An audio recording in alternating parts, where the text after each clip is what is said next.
This sister is currently teaching at Hunter College in the history department, Black Studies, Black and Puerto Rican Studies. She has been a teacher in the true sense of the word. A teacher is someone who, by their very nature, affects eternity. And anyone coming out of her class comes out transformed. And as you can see, when you leave here this afternoon, you'll have that same experience. The sister has been working in the community, aside from her teaching, over 10 years. And her commitment and sacrifice is almost to the point where we can never thank her enough for it. So this is an opportunity that I think we should take to really welcome her for her sacrifice, her commitment, and all the things she has done. But before we bring her up here, I'd like to introduce her daughter. Where's Jifa? Jifa? Back eating some food. Jifa, would you kindly stand, please? Come forward, we can't see you. You should have been doing this, you know that. Come here. Come here, sis. Come on, she's shy. You can believe that. Come here, Jifa. This is her daughter, beautiful young African sister, strong and powerful. You don't want to say anything. Okay, Jifa. Sisters and brothers, let's welcome our sister, Donna Marimba Richards.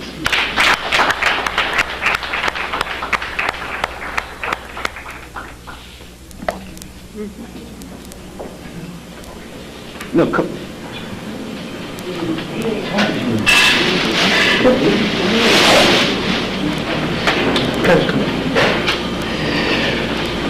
On behalf of all of us, we would like to make this presentation to the sister for all the things she's done for us over the years. Okay? From the family, from the community. Asante Sana. It's magnificent. Ma'at, which of course I will be talking about today. Oh, Asante Sana. Adukwe.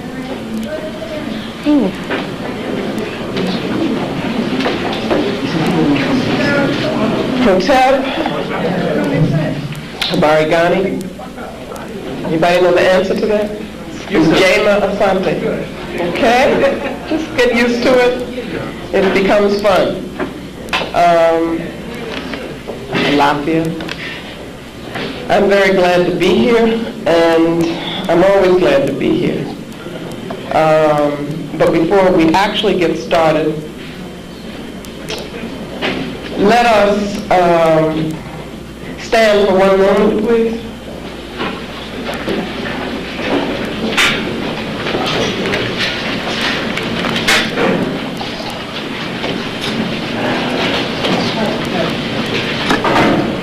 It's very important whenever we come together, especially when we are doing our serious work, that we be sure that the ancestors are here with us.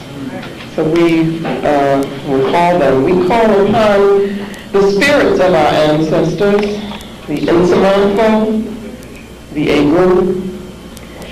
We ask that you give us the energy to do your work.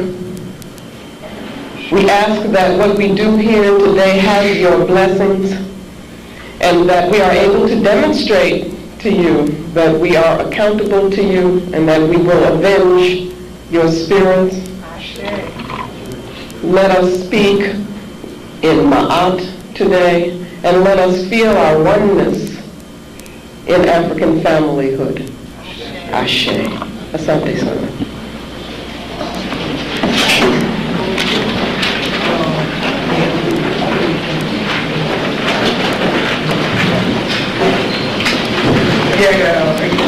I didn't think I was going to be able to get warm, but I do feel warm now.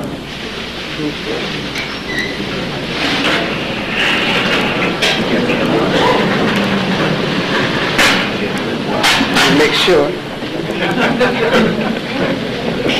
Sure. Okay. The issues that I'm going to be raising, I'm going to be talking about, has to do with work that I've been doing over quite a long period of time. That has to do with analyzing critically the nature of European thought and behavior. And I have a major work which I hope will one day you will be able to see. It, to me, is very important that we do understand the nature of European culture, because if we don't, then what happens is we don't realize when we are taking on values, behaviors,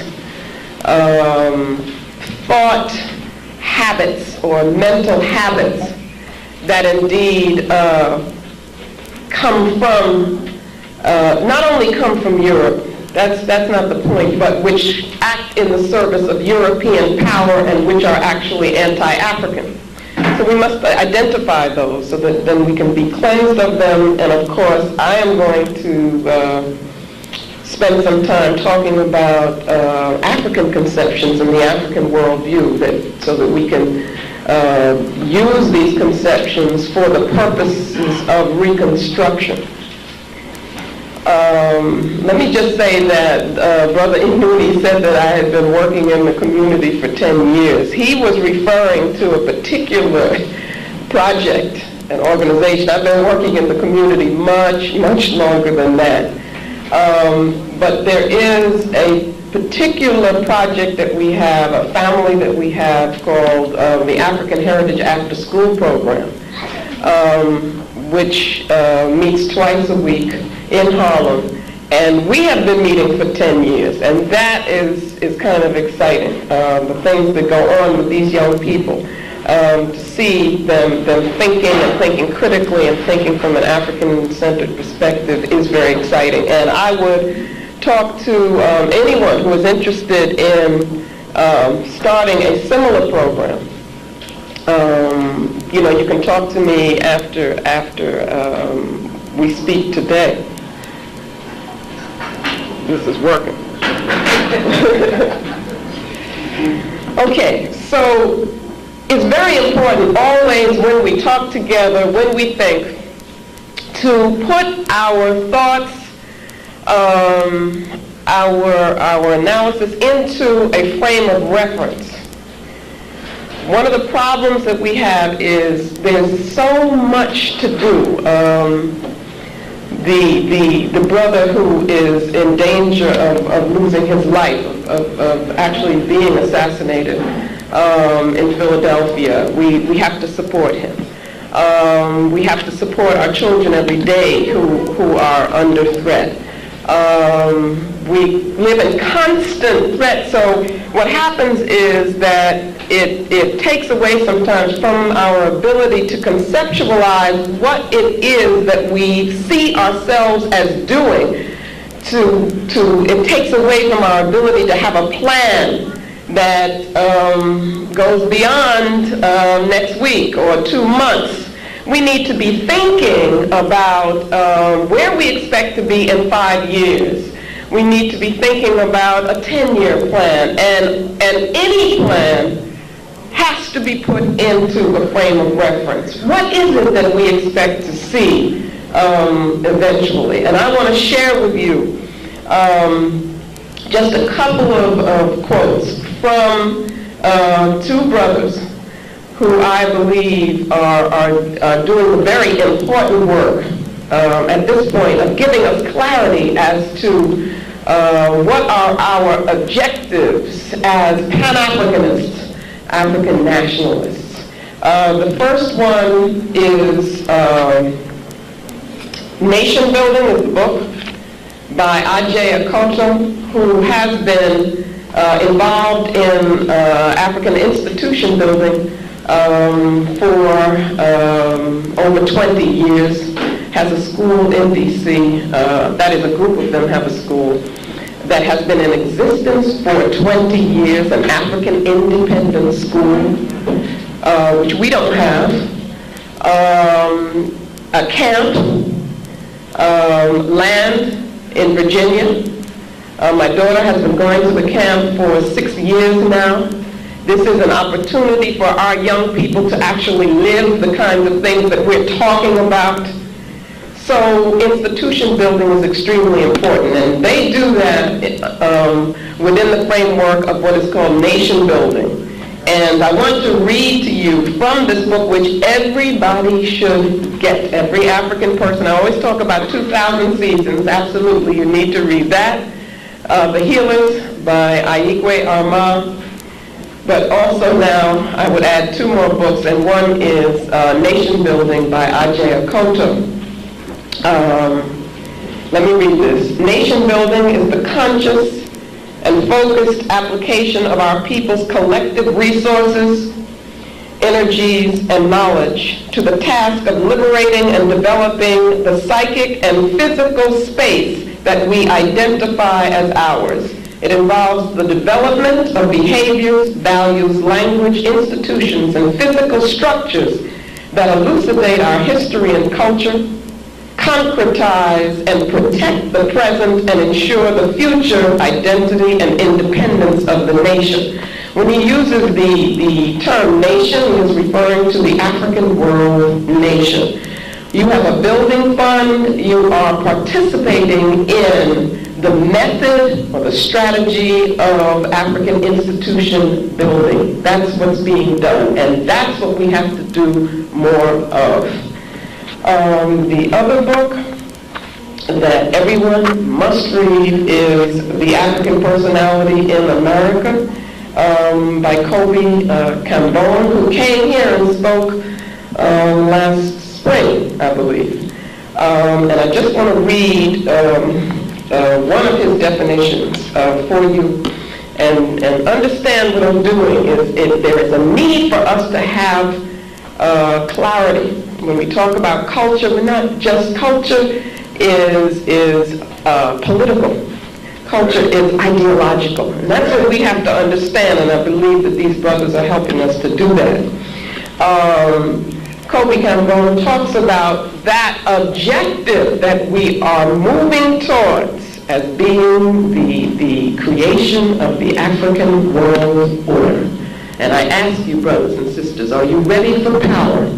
Because I think that is part of our problem. We really don't know how to deal with power. We've been so used to being dependent and resisting oppression that we don't see that. Why are we doing that? We're doing that because our rightful place is to exercise African power in the world. He said the African world order, a pan-Africanist, nationalist, cultural organization of the world. That's what he means by the African world order. A world organization, a world rather organized around Afrocentric cultural hegemony. A societal organization spanning the whole of the African world, wherein all institutional structures are grounded in and defined by the historical, cultural, and philosophical condition indigenous to African people, protecting and preserving the African survival thrust as the center of reality. So it is with the help of these 2 brothers that I am establishing a frame of reference for our talk today.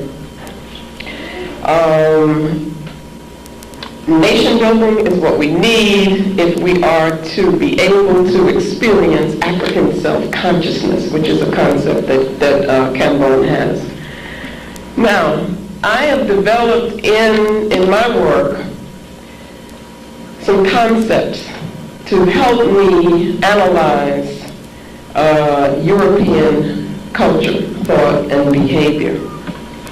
And I do that because it is my belief that we cannot use European methods of conceiving of reality if indeed we are to, number 1, look critically at them, but number 2, to understand ourselves and where we need to be going. So what I've been attempting to do is to reconceptualize, that is to think creatively, using an African frame of reference, using the African worldview. In addition to that, I have attempted to use African words, use terminology that I take from African languages, because I believe that language also is intimately connected to how we think. Language is one of the most important and critical aspects of culture. And so obviously we may not be able to immediately take on an African language, but we can begin to do that, because there are things that we have to think about. There are things that we do think about that really cannot be expressed in a European language. And so we are hampered by that language, and we have to do all kinds of things with the language, which we do very creatively.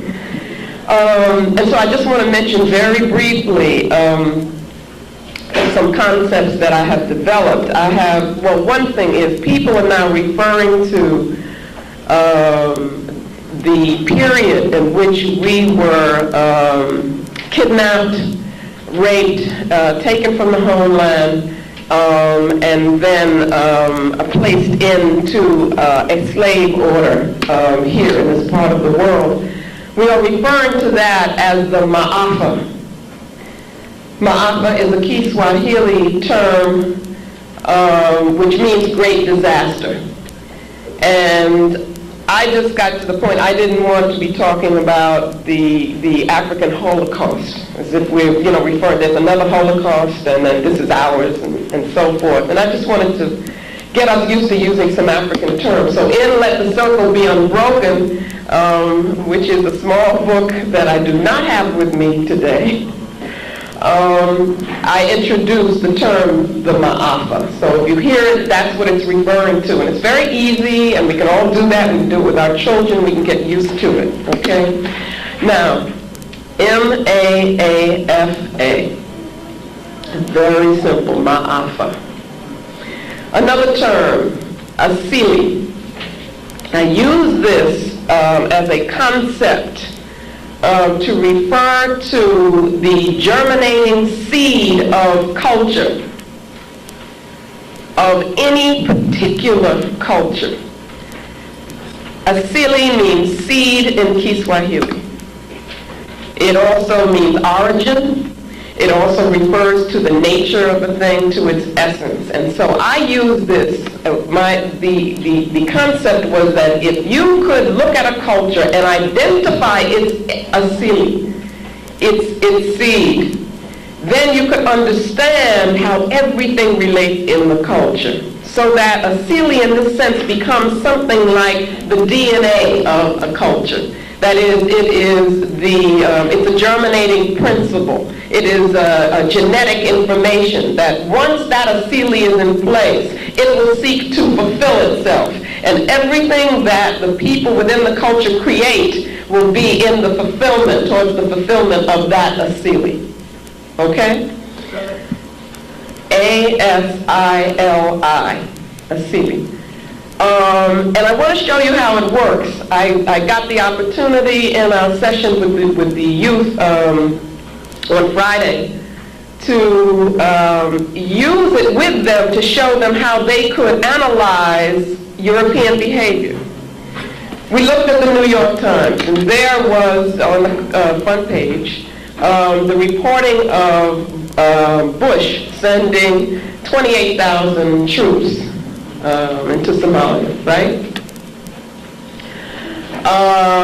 So I said to them, after explaining the concept, we've had a lot of discussion, so they're prepared for this. Why is he doing this? Okay, I said, now suppose he says, we're doing this because we want to help African people, right? So how do you use the concept of asili to help you know why he is doing that? Well, In my analysis of European culture, I've come to the conclusion that the European Asili is based around the pursuit of European power. And what that means is that every single thing that Europeans do is about the achievement of European power, which of course implies the domination of African people and other quote-unquote non-European people, okay, or other majority peoples. So that you look again at that article and you're not confused, because you say, no, Bush couldn't be sending in those troops because he cares about us. He's got to be doing that in the pursuit of European power. That's very simple. But that's what we need. We need something to clarify everything for us, because we get confused. We get the good white people, you see, coming at us and we say, oh, well, that's different. Doesn't fit. But if we use the concept of Asili, we will understand that whatever it is that they are doing, whatever terms they use, however they come at you, you need to be thinking about what? How is this going to facilitate their power and help them to dominate me?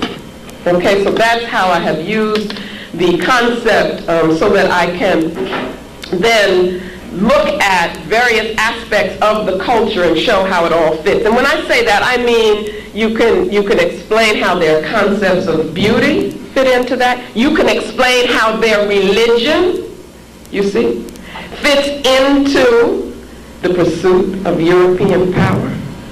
Those are the kinds of things that confuse us. And what I do, because I think it's the most important, you can explain how, or you can see how, academic institutions also exist so that Europeans can control our minds. Do you see? Because very often, usually, we want to keep that separate and say, no, that's not about ideology. But it is. Believe me, it is. And that's what I'm trying to show. So that what happens to us is that when we think that we are learning, and we are in these institutions, we are actually kind of taking on European assumptions and presuppositions about the nature of reality. And those are very different from African assumptions and presuppositions about the nature of reality. Presupposition, we only mean that's what happens even before you begin to argue about something. You've got that in place already. We're not aware of what it is that we're picking up from these European conceptions that actually goes against the African spirit. And that's what happens to us in these academic institutions. The academic institutions have been, along with the missionaries and the religion, has been one of the strongest weapons in terms of the destruction, or I should say the colonization of the African mind, okay? And I'm about the work of decolonizing our minds.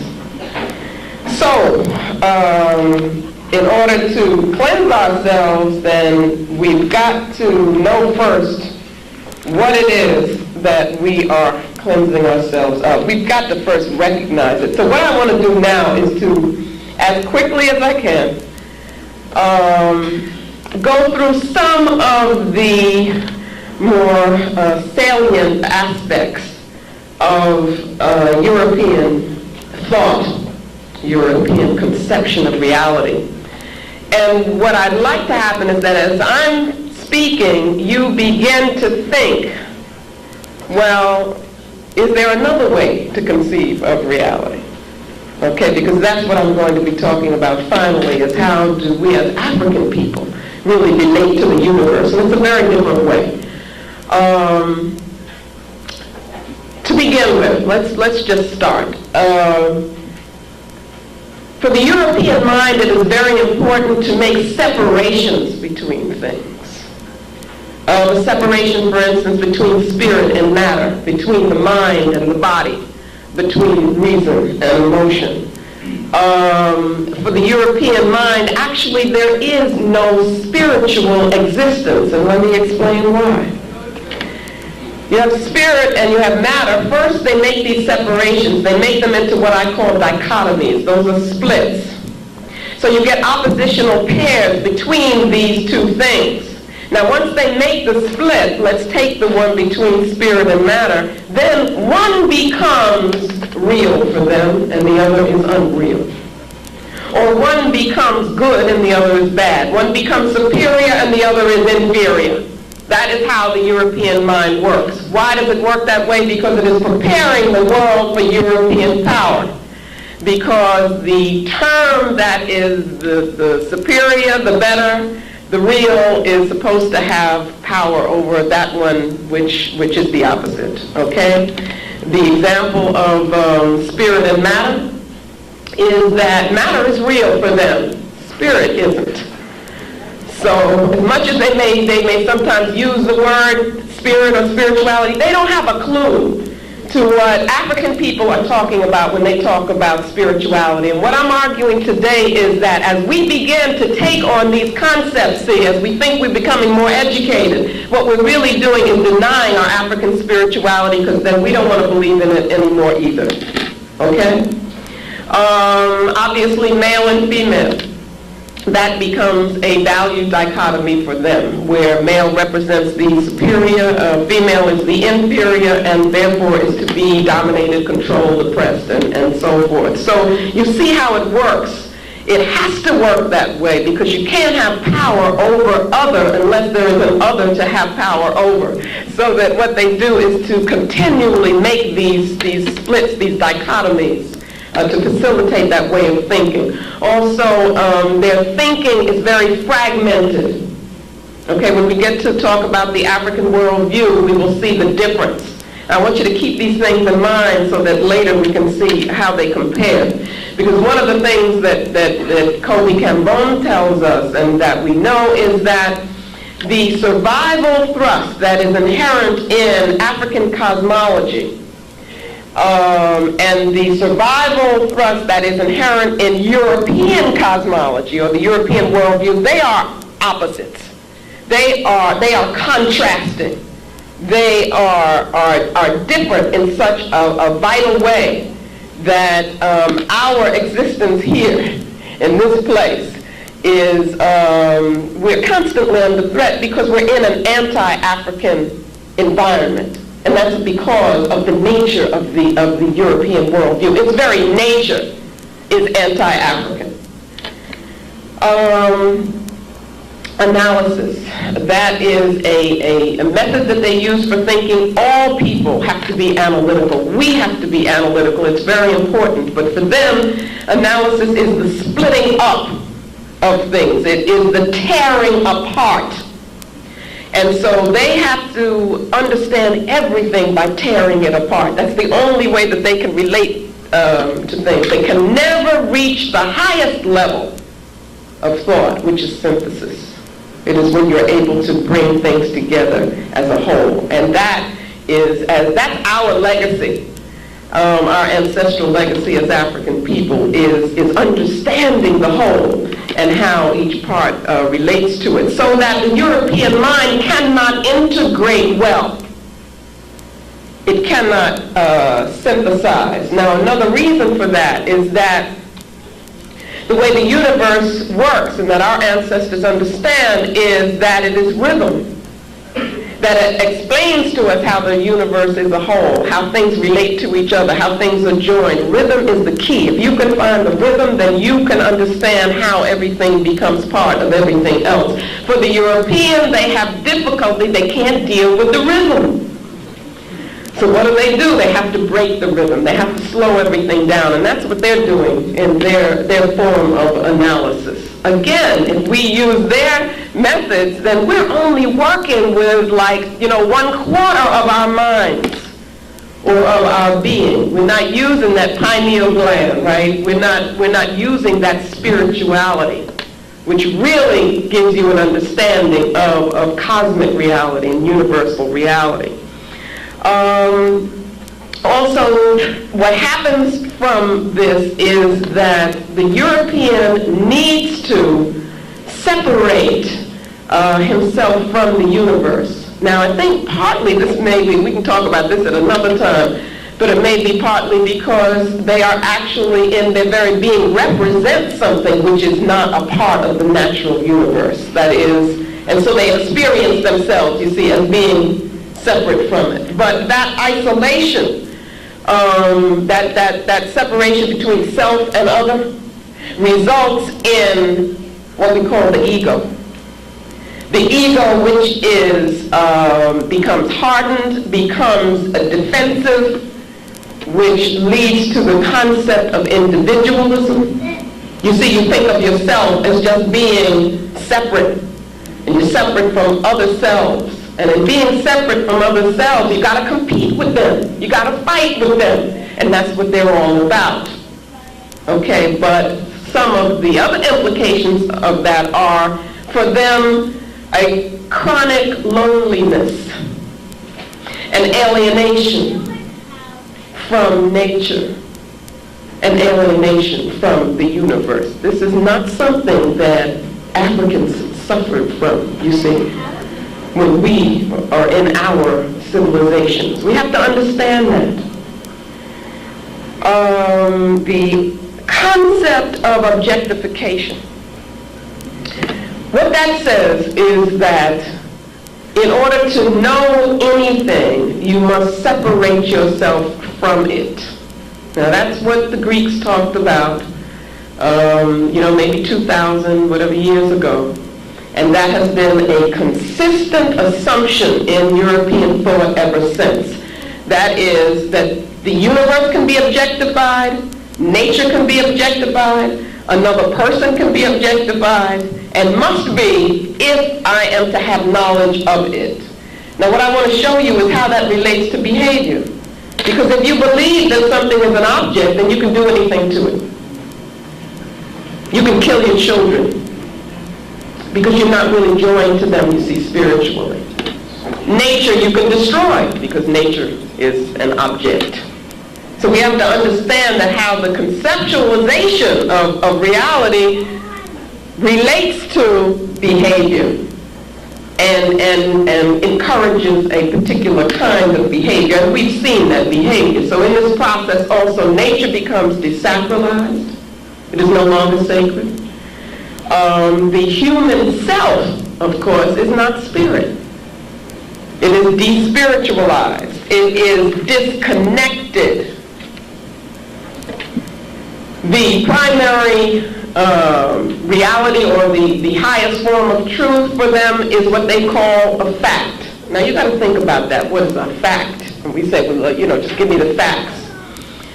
The idea of a fact is something which is totally divorced from context. What is context? Context is how we get meaning. If you want to know the meaning of a word or the connotation of a word, you look at a sentence. You see how it's used in a sentence. You do the same thing. You take a sentence and you put it into a paragraph. You're giving it context. Take Africans out of their context and we don't know what's going on. You see? And that's how we're existing. For them, knowledge should not have any meaning. And so they talk about facts as being the highest level of knowledge. That could never be the highest level of knowledge for African people. For us, knowledge has to have meaning. Truth, that is, has to have meaning. The only reality for them is matter. So they exist in a materialized universe which is profane, so that money becomes the symbol of value. It is the symbol of value of things, objects. The concept of time that comes with this European conceptual framework is lineal. It is only lineal. That's all it can be. It is limited in that sense, and it moves along one line. It's unilineal. For us, when we think in terms of lineal time, we're only thinking on a secular level. That's only profane. For us, sacred time is non-lineal time. The Europeans cannot get to that level. So for them, to speak of the past, the present, and the future is to speak of three different things which cannot connect. For us, we live with our ancestors because they're not in the past. You see, they're in a time where we all are together. We can know the future because the future is part of what we are. So we go to our priests and we have readings. That's what we're talking about because we're existing on a sacred level at that time. We still exist in lineal time. You plan for tomorrow when you get up and you go to work and so forth, but that's not all there is. There has to be more. There has to be another level. For the European, there's only that level. That's what we have to understand. It is very limited. What happens also with this, well, of course, for them, there's no ancestral presence. They don't believe in the ancestral presence. As much as they may talk about Columbus or Washington or so forth, they only see that as kind of validating who they are and forcing that into our consciousness. But when we talk about our ancestors, we're talking about a presence that helps to form who we are and helps to form our consciousness. And so what you get from this is an evolutionary, a unilineal, one line, unidirectional evolutionary model. And if you think about it, that's how they teach all history, science, anthropology, and everything. So what they can say is that all of humanity is moving towards civilization. But they haven't reached it yet. But who has reached it? They have. Which means that all differences in culture for them are explained in terms of the fact that these people just haven't gotten to where we are now. We're civilized, they aren't. That comes from, again, that unilineal model. So progress for them is only talking about how you can have technological efficiency, the efficiency of machines. It is only a material concept. They're not talking about how people treat each other. You know, they're not talking about morality. They're not talking about how we regard children, relationships, marriage, anything like that. As long as they can show that we're defeating nature, you know, we're beating nature, you're conquering nature, then for them that's progress. And again, it's that unilineal model where it's got to be getting better and better and better. If we look at our ancient civilizations and we think about some of the knowledge, the wisdom that existed in those civilizations, then you really have to wonder, do people know more now? You see? What also comes from this lineal concept is this idea of, well, their idea of a future is unknown, it's abstract, and it's frightening. And so what they try to do is to predict it as much as possible, and that's what science is about for them, is how they can gain control, you see, of a future that they really don't understand. Because they don't understand time. They don't understand human existence. That's the purpose of European science, is to try to gain a sense of security in a universe that they are not secure in, because they're not at home, you see, with the world. You hear them talking about writing all the time, and writing being the hallmark of civilization. Why do they put so much emphasis on what I call the written or literal modality? That's because, again, they're thinking simplistically. The sense in which they use writing, very different from how our ancestors used writing, which has to do, again, with more than just a profane level. It has to do with symbolism. For them, there's no symbolism in the literal mode. It is simplistic, it is surface, it is superficial, and it is one-dimensional. And it is used, again, to give the illusion of European power. Because then all the books that they have, and they talk about their written law and so forth and so on. But what that's really doing is only, what you can get through their books is only the outer, what we call the exoteric, ex meaning out, okay? And which for us as African people is the least important. The most important is what? The inner. You see, the esoteric. And that you can't get in the way that Europeans use writing. You could get it from our ancient forms of writing and some of the forms of writing that we need to study that exist right now in African cultures. And that are these some symbolic systems that are throughout the continent, like Adinkra, for instance. That's just, I'm giving you one that you may know of, the Adinkra among the Akan people that we find mostly in Ghana. You see the symbols. It's on something. Okay. I knew it had to be somewhere. That's called Jinyame, which represents the omnipotence of the creative principle. Now think about how complex that kind of concept is. You see?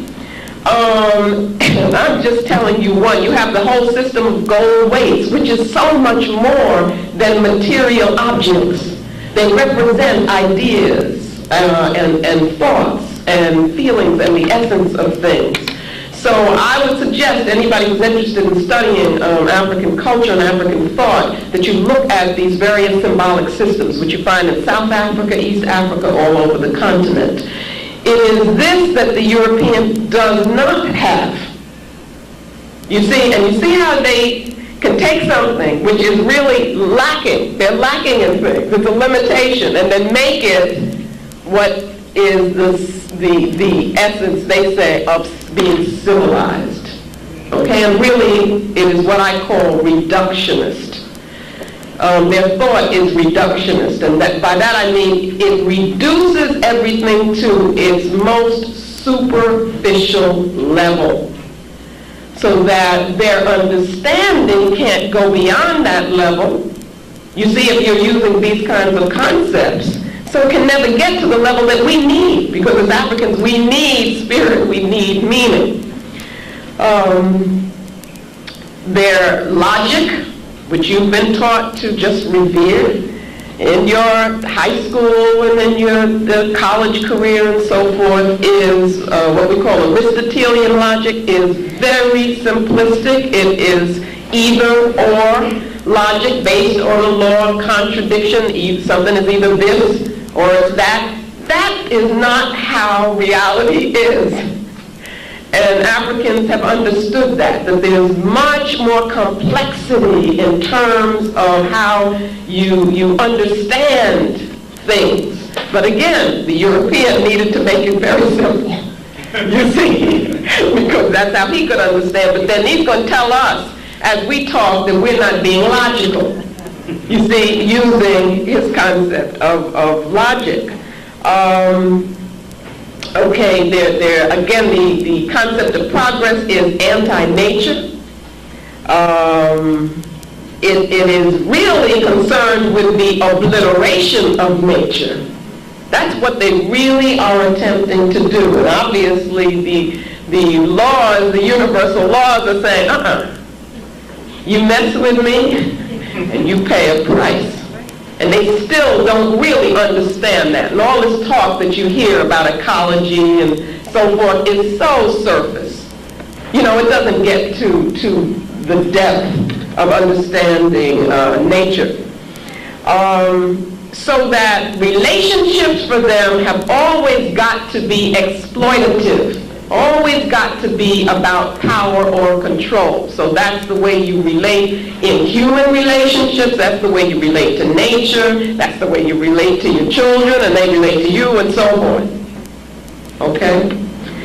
Obviously, from this way of conceiving of reality, what comes is an individualistic ethic, an individualistic sense of self. All of this is very non-African competition, and it is all based on the will to power. Now, having said that, and that's just a piece or a tip of the iceberg. I haven't gone into depth in terms of European conceptions, but I wanted to just give us an idea of what we're dealing with, because I really want to focus on us. And I want to focus on the way in which I want to show us how these very concepts have begun to influence how we behave and how we relate to each other, and how we don't relate to the African inner self. Because we are not going to be in a position to build an African nation, to reconstruct and to build an African world order, unless we cleanse ourselves of these anti-African conceptual modalities and beliefs and behaviors. So that I'm saying that we've become, how should I put it, almost contaminated in a sense by them. We have to look at that almost like it's a disease, and so you need healing. And healing can be painful, but you have to do it in order to be able to take the next step.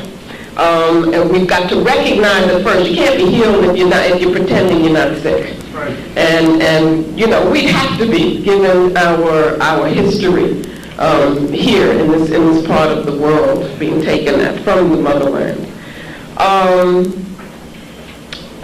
Let's look at some of the things that happens among us.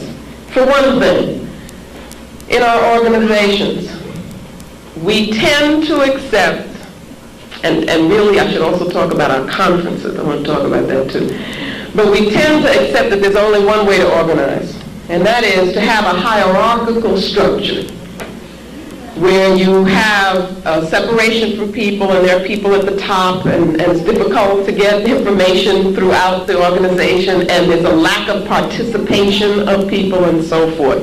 We've got to reconceptualize how we organize ourselves and among ourselves and how we relate to each other. We've got to look at, I'm raising things that probably you've never thought of, but we've got to look at our decision-making procedures, okay?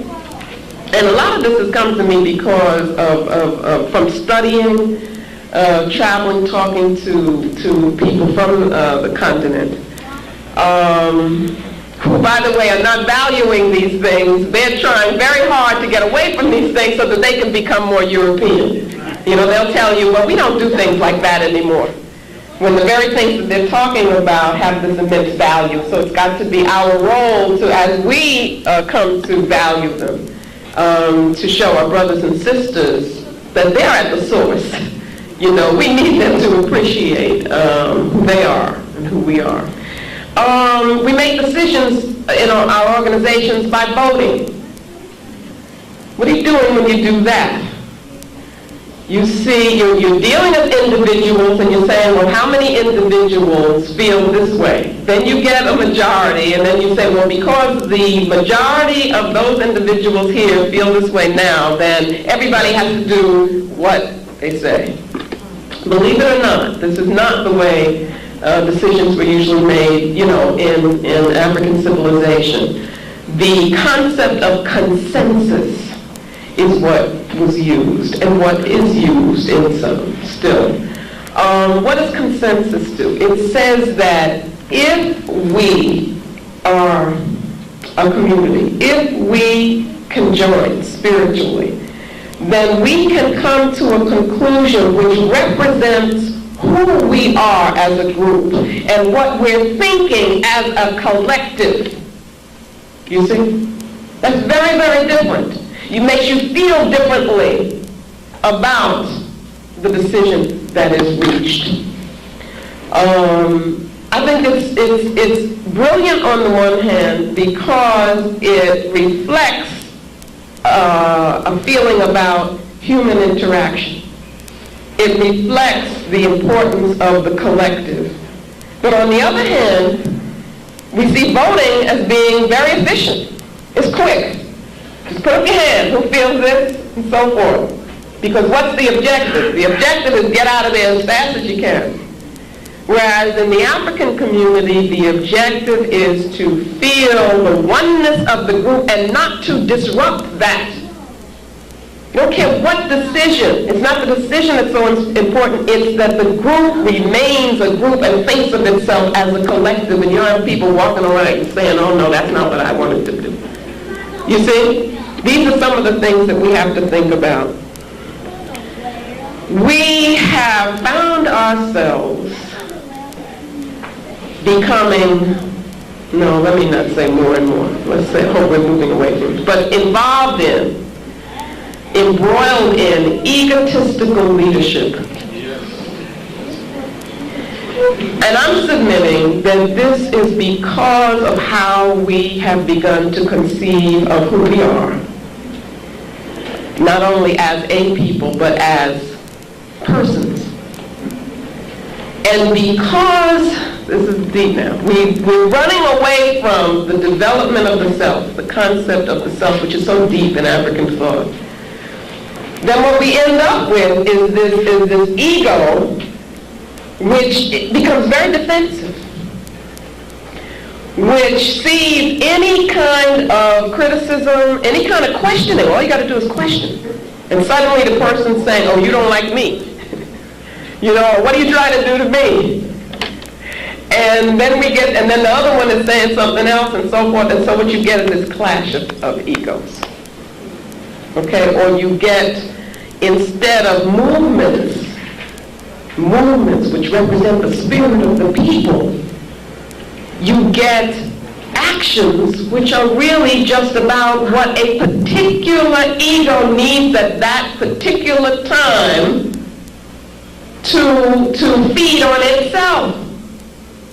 We have to look at that. We have to look at our political behavior now. We have to look at our organizing, our movements, and so forth, and see what's really happening. I want you to use some of these things afterwards and see if you can't see what I'm seeing in another way. The concept of the ego is not an African concept. Okay, it comes out of a very bankrupt, very sick, patriarchal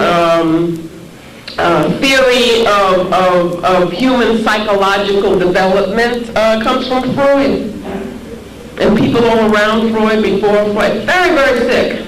But we accept that, and we become embroiled in it, as I said. Okay, where our goal is no longer what is it that the collective needs.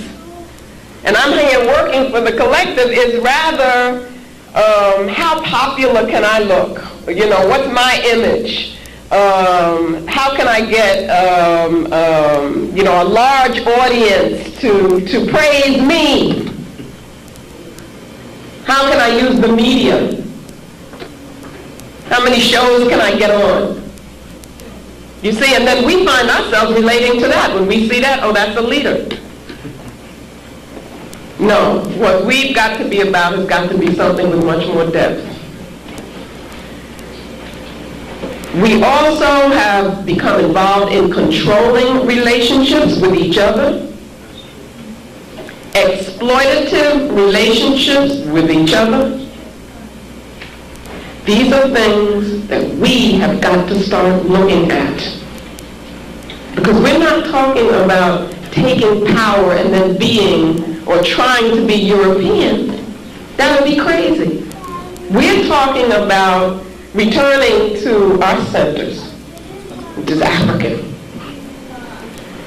We have become very patriarchal. which is totally non-African. I can't tell you how non-African that is. I mean, I don't even think, and Diop in his studies hit on something which is so deep, so fundamental, and so little understood. I don't even think he understood it. I really don't.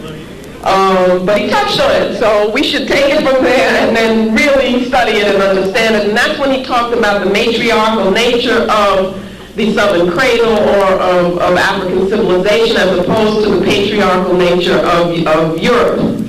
But that what he calls matriarchal, which we could call matrifocal, mother-centered, that's a very, very deep spiritual concept. It goes beyond just talking about women and men. It's very deep. And that's what we need to come back to. But at any rate, I'm saying that now we have accepted a patriarchal model, and because our people in general are not developing themselves, their inner selves, as they should, you get insecurity on the part of our men, who then must express that in terms of a need to dominate women. That's not an African model, because in the African model, there is neither domination of one or the other. We can't function that way. Aikwe Armand talks about that. The European feminist movement is about women dominating. You see what I'm saying? Or becoming men, or whatever. It doesn't speak to anything that we need to be talking about, because they have to see things as I dominate you or you dominate me. Whereas for us it doesn't work that way, and we'll see what happens when we come to the African worldview. We have become very materialistic. Very materialistic. Where our goals are all in terms of our material goals, where we're measuring success in terms of material possessions. Even the ideologies that we look to, that we think are revolutionary, hear what I'm saying? Are very materialistic. They're not dealing with spirit. We need an African revolutionary ideology. Do you understand? So that the worth of the person we're now looking at in terms of what they wear and the things they have and how far they have moved up, you know, in this whole system, this goes against the African self. So we're living constantly in contradiction with ourselves. We have done that so much so that there is now among us a devaluation of spiritual life. And by that I mean that we don't see it as being important. Whereas in the African context, it was the most important thing. It was the basis for everything. It doesn't mean that we weren't practical. Doesn't mean that we didn't plan, that we didn't build, but we did that all for a reason, and the reason was a spiritual reason. And so now what we have done is to, in taking that spirituality out of our lives, we end up with a lack of belief. You can't have African people with a lack of belief. Spirit has no place, or the spiritual has no place in our organizations. Think about it. See, I'm talking now about those of us who consider ourselves to be conscious. You see, I'm talking about myself, you, and everybody here. I'm not just here to say, oh, we're doing the right thing and they're doing the wrong thing. I'm saying that there are things that we need to look at that we're not looking at, okay? And that's not always the popular thing to do, but I think it's the important thing to do. We are witnessing violence among ourselves, between ourselves, to a degree that is just almost unimaginable, the way in which we deal with each other with violence. Now we know that a lot of that comes from a lack of political consciousness. So that, and it comes also from a lack of direction and guidance. So that we will have our youth valuing violence between them. And that will become almost a rite of passage for our male youth. That if you know how bad you can be, how much you can destroy another brother, that is the proof of your manhood. Well, I say that really represents our failure to have the structures and the institutions within which they would learn what it really means to be an African man. And at the same time, and this is a little difficult to deal with, I think it is partly a reflection of them being prepared. How many people know what I will say Ogun is? What's Ogun? Anybody know? Iron and what else? War. And I believe that Ogun's spirit is here and is in our youth, and that we are unprepared to deal with that. We're unprepared because we're still afraid. And so what we do is we tell our youth, no, that's not the way. And what they do is turn that in on themselves. And so they are very violent towards each other. But there's a place for violence. It's got to be organized. You see, you have to understand what it is that you're all about. We are the ones who are supposed to do that, to understand, to analyze, to have a plan, to have a goal. We're afraid of it. And we're afraid of power. You see. Partly the violence is because of our being separated from each other, being afraid to connect with each other. Again, this is not the African way. This is the European way. It's partly because we no longer feel each other's pain. You see? If you can treat someone like an object, then you can do anything to them. We don't realize that in inflicting pain on a brother or a sister, that we are inflicting pain on ourselves. These are the kinds of things that come with a conception of reality that is anti-African, that is European. And that is what we must cleanse ourselves of. We are not relating to our ancestors as we should. In the African conception, the ancestral being is a part of our being. You hear the youth talking about it in some of the songs now. You see, you got to listen to some of them. And Arrested Development would be one of those groups. Right? Here, listen to some of the concepts that they're talking about. But we tend to no longer relate to the ancestral part of ourselves, to our ancestors. We don't understand the cycle of death and rebirth anymore. So we don't deal properly with death. It is very important that when an African person makes the transition from physical existence, that we perform ritual. The funeral ritual is extremely important. Because we don't believe in the ancestors anymore, we don't believe that there's a continued existence on a spiritual level, then we don't really pay that much attention. You know, we go through the motions, but we don't really believe.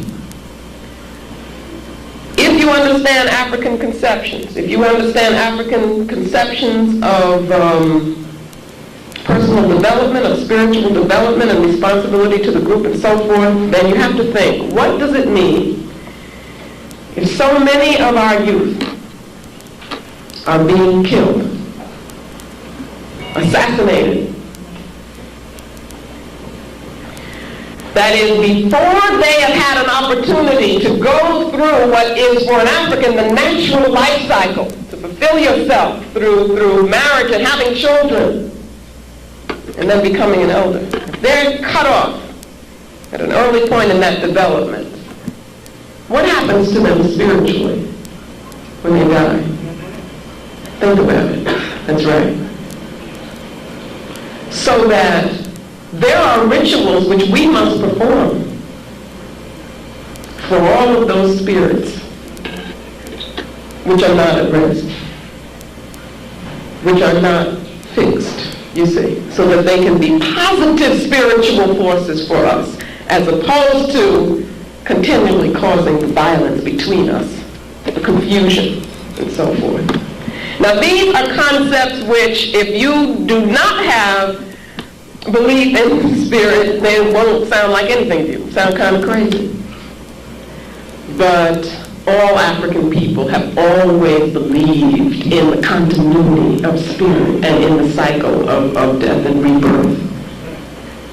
And so, because we're not doing anything doesn't mean that it isn't still a reality. It only means that we are suffering the consequences and we don't even realize why. So that these spirits are, in a sense, interfering with the harmony, you see, of the whole. And then we have these various non-African religions into which we place ourselves, which deny, again, the reality of our ancestors. They deny African spiritual belief, and they demean African culture. Do you understand? We go into these religions, I believe, partly, and I don't know if this has been put to you before, because we are attempting to escape from our responsibility as African people. Because those religions do not teach that we are accountable to our ancestors and have the responsibility to continue the victory which they started. We have the responsibility to do ma'at, to set things in place, to restore the balance. That we cannot pretend that the ma'apa is over. Those religions aren't going to teach you that. But African Ancestor Communion says that you're responsible for the ancestors, because you are the ancestors and they are you. So that these religions are taking us away from ourselves and teaching us that our brothers and sisters are heathens. And we think, well, they may be, but I'm not. Don't even realize how that doesn't make any sense, because it's really teaching you that you are negative also. But you're trying so hard not to be as you take on what they tell you to do. And of course they tell you that anything to do with African spiritual practice is bad. And that's the very thing that you need, you see, to affirm your spirit and who you are. Rituals for us are no longer important. They are no longer in our lives.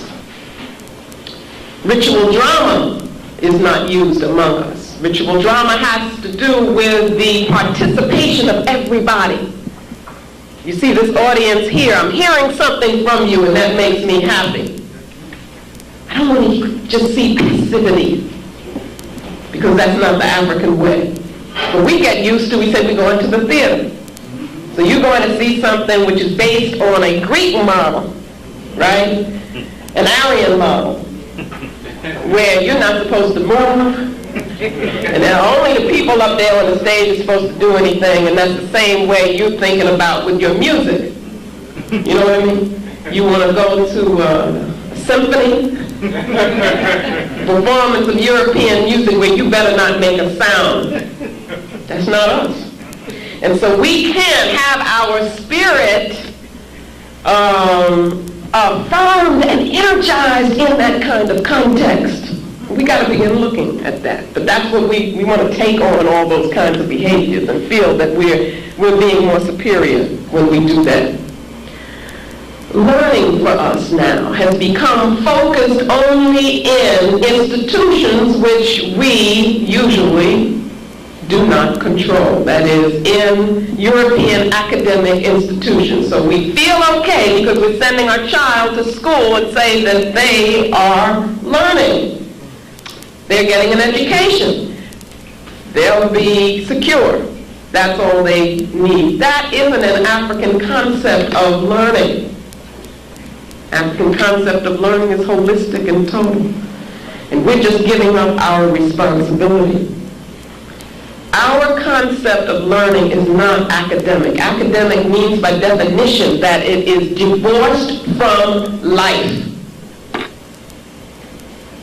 So that we are neglecting the larger part of our children's development as we become so sold on this idea of school. That's all I have to do is make sure that they go to school.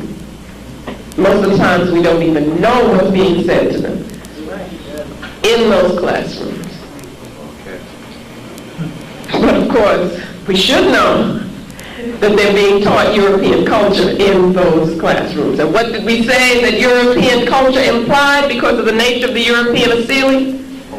It implies European power. So they are being taught that Europeans should have power over them as they go to school. You see, we have to begin looking at all of this very, very seriously. But you see, once you begin looking at it and understanding it, then with that comes responsibility. And that's what we don't want either. Because ancestors forbid we should have to build our own school. And we can't just imagine of doing something like that ourselves. We've got all the skills, by the way. We have everything that we need to do that. So we got to think, well, why have we stayed away from that so long? Especially in the New York area. Especially. You know, you think of all the talent that you have in New York. Why is it that we don't have independent schools there? We have had some. We should have so many more. And they should have been able to survive. You see what I mean? We should have more now, not less. Think about it. I think it has to do with the mentality. Okay? And then we are buying into this concept of objectivity, which has been used to control us. Oh, I don't want to be emotionally involved. I'm being objective. How in the world can you be objective and be a human being and be an African and you know, live in a culture? How can you be objective? What does that mean? You know, a machine is objective. Maybe. See what I'm saying? Or depending on if it's a computer, then it's been programmed by somebody who had a particular perspective on life they had to be, because that's what it means to be human. So we can't buy into that. But we are, to our detriment. We are buying into individualism. Even our concept of family now has become 2 or 3 people. That's right, and we say, okay, I'm doing this for my family. But that is nothing in terms of the African collective. We are separate from each other. We are separate from spirit, and we have an ideology of go for self. Let me make it myself. And that's what our youth are learning, and that's the most detrimental thing to an African consciousness. It is individualistic ideology. And we have to look at how much we have accepted that. What that also means is that we have a lack of sense of accountability. You see, we can't blame our children for doing what comes right out of what we're doing. Who are we accountable to? Remember those egotistical leaders I talked about before? You know what our problem is? Who are they accountable to? Nobody. So they decide to do this one day, that the next day, and we just run along and do whatever they say. But you got to think, what is the plan? You know, tell me your plan. And I don't mean for 5 months. I mean, what's your plan? What's your plan for 5 years? What's your life plan? What is your vision of the African victory? That's what you have to ask people. And then you can say to them, well, how does this fit into the plan? Not just what you happen to feel like doing on one particular day. And then take resources from the community to do that. This comes from us buying into the concept of individualism, into egoism, and not feeling that we're accountable to anybody. And then us not having the organizational structures and the institutions which could indeed hold someone accountable. Does not make sense to talk about getting an African person in office in this system here, and then you can't hold them accountable for their behavior. We do that all the time, and we're just happy because, you know, they're African, or they look African. Marriage for us is no longer child-oriented, and that is the purpose of marriage in Africa. Our lives are not committed to our children first. We don't have a priority on children. That's why we don't build schools, by the way, because we don't see these young minds as being the most important thing that we have. We marry for wrong reasons. That goes back to all those other things, materialism and so forth. We involve ourselves in relationships which are not for the nation and not for the community. You see, they're not for the collective. An African-centered relationship should benefit the community. Those are the kinds of things you have to ask yourself when you begin thinking about who you're relating to and so forth. These are hard questions, you see? Because what we're doing is we're getting standards which tell us how to behave. But we're used to living in this society which doesn't hold anybody accountable. It's the worst thing for an African person. Go for yourself. Whatever makes you happy. There is no longer a development of the self, a concept of how intensely one must work on developing the self. That's work. So again, we want to run away from it. Okay, you don't see on television, they're not telling you develop the self. They're telling you buy this product, buy that product, or this is the way that you should relate to your heroes or whatever, you know. They're telling you what they want you to do. Our elders, because there is no development of self, it is difficult for an elder to be an elder. Let me explain what I mean by that. An elder is not, in the African conception, just a person who is old. Why do I say that? Because what would have been assumed in the African conception is that with that age would have come the experience and the knowledge of the culture which you could then use to teach others.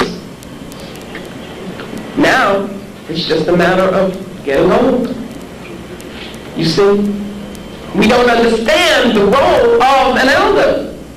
It's a very serious responsibility. And then we don't have the respect for the elders. So you see how those things feed on each other. And now I'm going to deal with something very, hard to talk about in a group and a large audience, but I think it's very important because I want to show you how I'm consistent in everything that I talk about.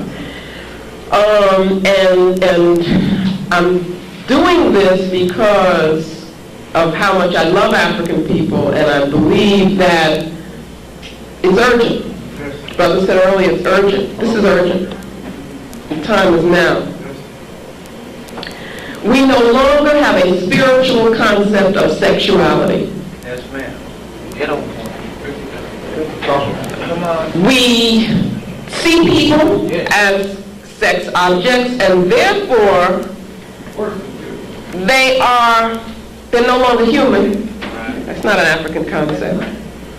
Therefore, we engage in what I call profane sex. Let me tell you what I mean by that. There is no sacred concept of the interaction of human beings, so that, and I say this word sex is, to me, a European concept. It becomes a commodity. It can be a commodity. It can be bought and sold. We become promiscuous. We have no discretion. We involve ourselves in sexual behavior which expresses only narcissism. Okay? And I may be stepping on people's toes or whatever, but I believe that all of this is a part of nation building. It's got to be. I mean, in Africa, it certainly was. Accountability also. Yes, ma'am. In Africa, how you expressed your sexuality was seen as important as how you plowed the fields, as how you organized the warriors to defend the group. It's all, we are whole beings, okay? Narcissism is fixing on and seeing everything in terms of the physical pleasure, or what you think is the physical pleasure of the individual self. That's all it is. We live here in Babylon, in a society which is narcissistic. And I'm saying that we have taken that on. And that accounts for many of the sexual behaviors that people are involved in. Do you understand? And I'm going to show you a very, very different concept. That kind of idea of sex is anti-life, by the way. The African Asili is pro-life. I want you to keep that in mind. And you can only get that kind of concept by separating the physical, you see, from the spiritual, and then denying the spiritual. Everything becomes physical. Okay, I'm going to jump to another area, and that is our dependence on Western medicine. And by that I mean, I'm not saying, you don't go to the doctor and so forth and so on. I'm not saying that. I'm saying we have become totally dependent on a particular concept of, I don't want to call it healing because it ain't a concept of healing, right? I don't know what to call it, but in that concept is no idea of prevention. They cannot talk about prevention. They tell you it's prevention, but when you look at what they're talking about early detection. Is that prevention, I ask you? Did you ever think about that? Just finding this disease, in its early stages. That's not prevention. So if you ask them, well, how do I keep myself from getting that? They can't tell you. This was not the African concept of healing. And it comes about again because of the separation of mind and body, the spiritual and the material. And so what happens within the context of Western medicine is that the symptom is treated even if it means causing something else, as long as you get rid of whatever that symptom is for that period of time. You haven't gotten to the source of it, it doesn't matter. And that's what we're involved in. So we're involved in just taking a whole lot of pills and artificial synthetic things that obviously are poisonous to the body. So what I'm saying is, you have to understand that most of the physicians that you will go to have not been, they haven't learned anything about diet. They don't know anything about nutrition, because that's not what's taught in the medical schools in this country. Okay? And of course, spirit for them is unimportant. They don't know anything about the spirit. Now, an African would ask, how in the world could you heal me if you don't know anything about the spirit? You see? But I'm saying, what I'm trying to show you is we don't ask these questions anymore because we've gotten so used to thinking in another being's mind. You see what I'm saying? We're so out of our minds that we don't ask these questions. Doesn't even seem peculiar to us. of course, we eat any and everything. Because we've also lost the African concept of wholeness, the wholeness of the person, you see. And in general, we are lacking self-discipline. And I say these things again because you can't blame the children. Because what do they see in us? We have become media dependent. Oh, yes, ma'am.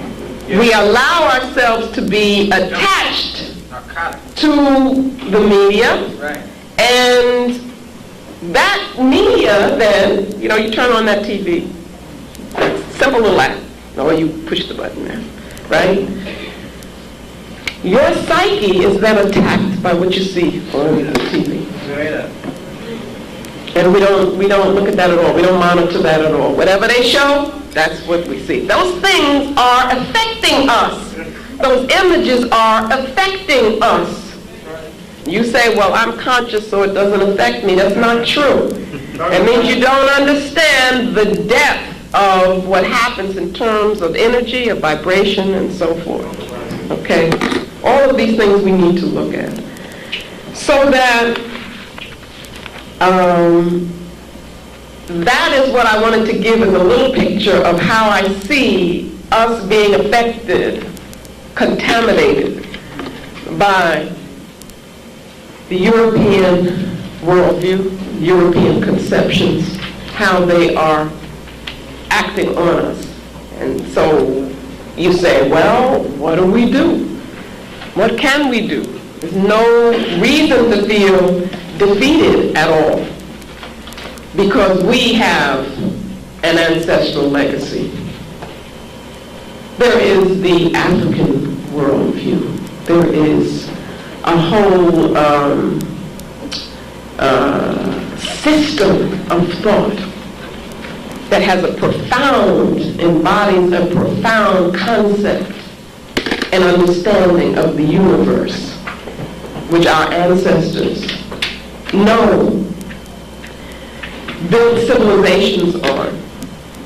And we carry little pieces of this in us. So we have a model, and I'm talking about us using the African worldview as a paradigm, as a model for the construction of the African nation. So what I want to do is, I guess it'll have to be briefly, reacquaint us with some aspects of the African worldview. Okay, and again, I'm doing that a little bit in Let the Circle Be Unbroken. For one thing, the African worldview gives us a picture of the unity of the universe, where all things are interrelated and interdependent. There is the idea of wholeness, a holism we get.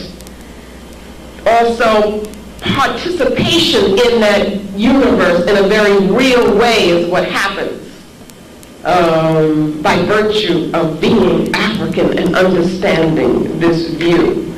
Synthesis becomes very important. Again, wholeness. Intuition is knowledge that comes from within. That doesn't mean that it has no relationship to what is outside of us. But intuition, using that, is the way in which you connect the inner to the outer. And for the African, intuition is extremely important. You see, being involved in what you know is very important, and that's what part of what we mean by intuition. What we also mean by intuition is that we believe that there is an ancestral consciousness that exists in all African people, and that what intuition is the tapping into that consciousness so that we are able to get knowledge from the collective, from the ancestral being, which in turn is connected to the universe. You see, it's a very deep kind of concept. But if you talk about science here, they're not going to talk about intuition as being important. In fact, they're going to tell you don't use that.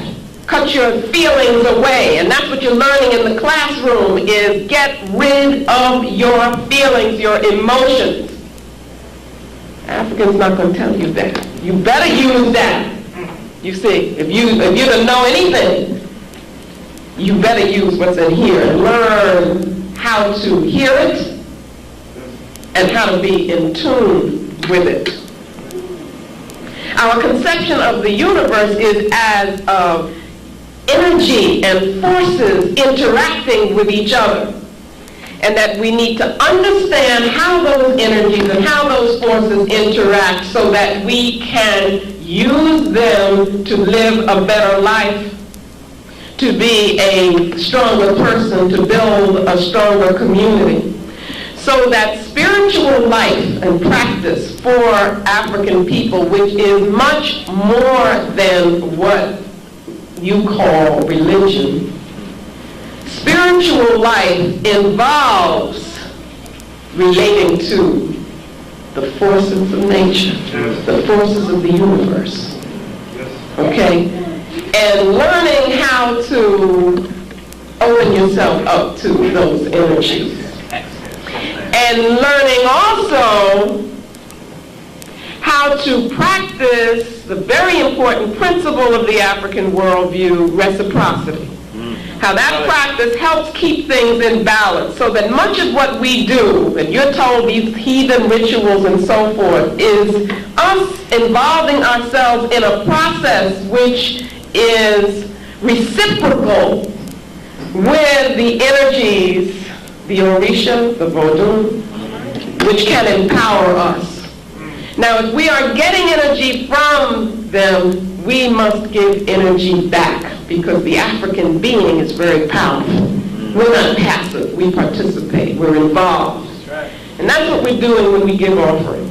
That's what we're doing when we symbolize, when we pour the water, is that we are asking and so we must give. You see? That concept of reciprocity keeps us from having an exploitative concept of relationship to the universe. Nature in the African view becomes sacred. Nature symbolizes for us the sacred laws and principles of the universe, so that when we see a river and we watch how it works, how it becomes high and low and so forth, we understand that something sacred is being said to us, and that there's a special power that that river has, so we want to relate to that. The earth, the mountains around us, in every birth of a human being, we see something sacred. You see, so you have a whole different sense of how one learns. One learns also from nature. Not also, but very importantly, one learns from nature. Harmony becomes a goal, the harmonious order. We have a concept of the self which is much more expansive than the European concept. It is not a limited ego. Rather, it is a personal self as being expanded to the communal self, which then understands itself as part of the cosmic self. So, in me is the universe. That's what Africans understand. In you is the universe, so that as you come to know self, what are you learning? You're learning the nature of the universe. A Zulu saying says, Umuntu, Ungumuntu, Ungabantu. Anybody can translate that? Not yet. Not yet. Well, you will after today. A person is a person because there are people. I repeat it. Yeah, do it again because he just missed it on the tape. What? Umuntu. Is it ready? Excellent. Okay. Umuntu, Ungumuntu, Ungabantu. Bantu meaning people. Okay, which is a linguistic term. Yes, ma'am. It's not a racial term. A person is a person because there are people. You understand what that means? Okay, so when we tell you that I is we in the African conception, people aren't just theorizing and speaking abstractly. This is a lived reality, that I am a person only because there are other African people for me to relate to and to affirm me. Do you understand? So that gives us, see how rich this is in terms of us organizing ourselves, reconstructing our communities, and rebuilding an African world order.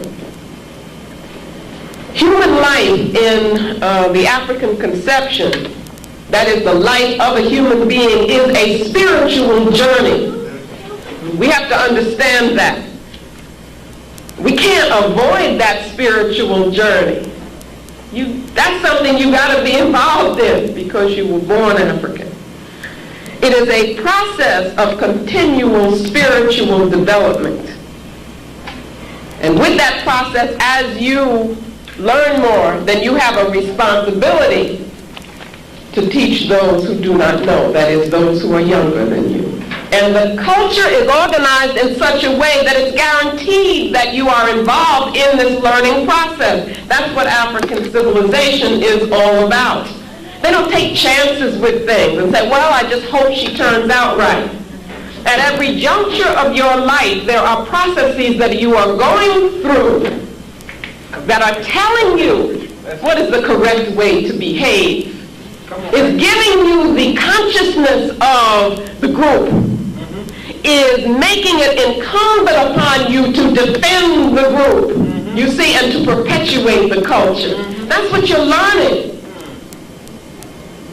That's not what our children are learning in the schools that we send them to. They are learning how to perpetuate European hegemony, or European control of the world. Now I want to move to the Mawu principle. I call it the Mawu principle. And Mawu is a term that we get from the Fon people, F-O-N, of ancient Dahomey, the Republic of Benin now. I believe that's still the name. Mawu represents wisdom. Spell it. M-A-W-U. The East, the night, the moon. And Mawu is paired with her twin, Lisa, L-I-S-A. And that's in Fon language. And there that represents the male. Right. That's fine. Come on, man. And Lisa is symbolized by the day, the sun, by heat and work, energy. Mawu reigns at night when one rests. Mawu is forgiving. Lisa is angry. Right. The question becomes which is good and which is bad, which is best, which is superior, which is inferior. And the answer is that neither is, that you need both, and both need each other in order for the universe to function. That's right. That's my... And I speak now of the Mawu principle as being recognized as an important ingredient in African civilization.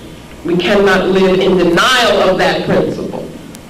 In fact, we don't even understand now the Lisa principle, which would be in terms of the complementary part of that. We are functioning with a European concept of man, of maleness, which is very, very detrimental. And certainly with the European concept of woman, I mean, they don't begin to understand the power of African womanhood. And it's a tremendous mistake, a serious political mistake, ideological mistake for our sisters to be taking leadership from European feminism, who haven't got a clue to the depth of African concepts of womanhood. Mutneta, a term from a concept from Kemet, divine motherhood. This is a concept of the legitimizing force in the civilization. That is the sanctioning power for all authority, and that is what a set represents. That is why you see the symbol of the throne with a set. That's the sanctioning power. And of course, Netta gives birth to both male and female. In African cosmology, the concept of the womb is understood as it is nowhere else. The womb is not just a physical organ or has just a physical function. The womb represents creativity. It is an organizing creative principle, an organizing, nurturing principle. It is the organizing, nurturing principle of the universe. That's what the womb represents, and that's why African civilization is matriarchal. That's what Diop was stumbling on that I don't think saw the depth in. And none of us have, as a matter of fact. But there's so much to be discovered as a principle of life, what the womb is. In Africa, you had female associations and male associations. Female associations were not anti-male. You understand what I'm saying? But they were always there. Women always cooperated with each other, helped each other in the market. The market was a place where women were active, where women controlled. This model, though, of the female association and the male association comes from the idea of complementarity and what we call appositional unity. Not oppositional, but appositional. Appositional refers to a pair of things, two things that relate to each other in such a way that each is incomplete without the other, and that both are necessary for the whole. So this concept of appositional unity is one that we need to use in the paradigm that we would use to reconstruct and to rebuild. So that women, in terms of African civilization, were active participants. Girls then must be taught to be responsible.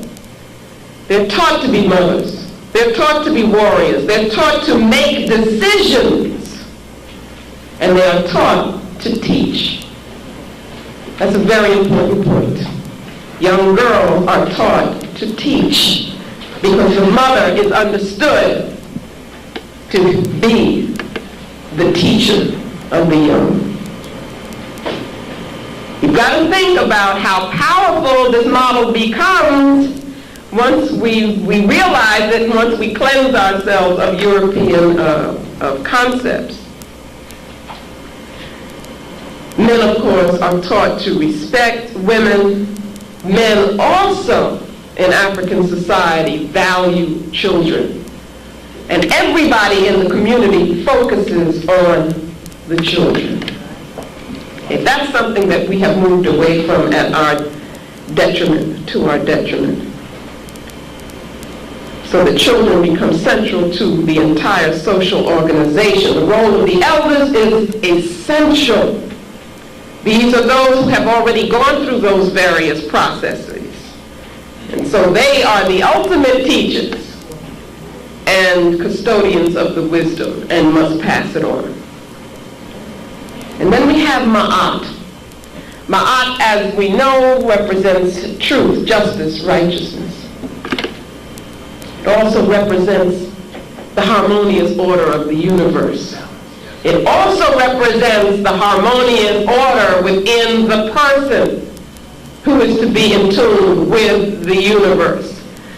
And therefore, Ma'at represents for us the highest standards of conduct. The highest standards of conduct. As Africans, you have a responsibility to live the most ma'atic life that you can. And therefore, you must be self-disciplined. You must live in truth. And you must examine your behavior and your actions and your decisions every day, so that you become in the habit of living in truth. And that's an ongoing process. It doesn't end, it just continues. You understand? This came to us from our ancestors, you see, who were in tune with the laws of the universe because of their concepts of spirit and of participating in the universe and of the cosmic self. The continual, ongoing objective for the African person is self-knowledge because of Ma'at. And coming to know the self, one comes to know the universe, and one therefore is able to live correctly. Again, the things that I'm saying to you is not the easy, convenient, narcissistic way to live. But you're living in a society which is based on what is easy, right? What is convenient, the way you eat, what is convenient, and what gives you immediate pleasure. Those are the considerations that you're trained here to look at. I'm talking about something radically different from that. It's not the easy way. It is the best way. And it is the only way that would guarantee our happiness, our health as African people. See, because we're special. We have to understand that. And with that specialness comes responsibility. In African civilization, we have the model of rituals that are there to restore the balance, to restore harmony when things get out of kilter. And they always will, because that is in the nature of human existence. So we have to have something to bring it back into balance. Do you understand? There will be crises in your life. You can bet on it. Question becomes, how do you deal with it? See? And again, in African society, they didn't just leave it up to you and say, oh, well, go on your own. Become a man on your own.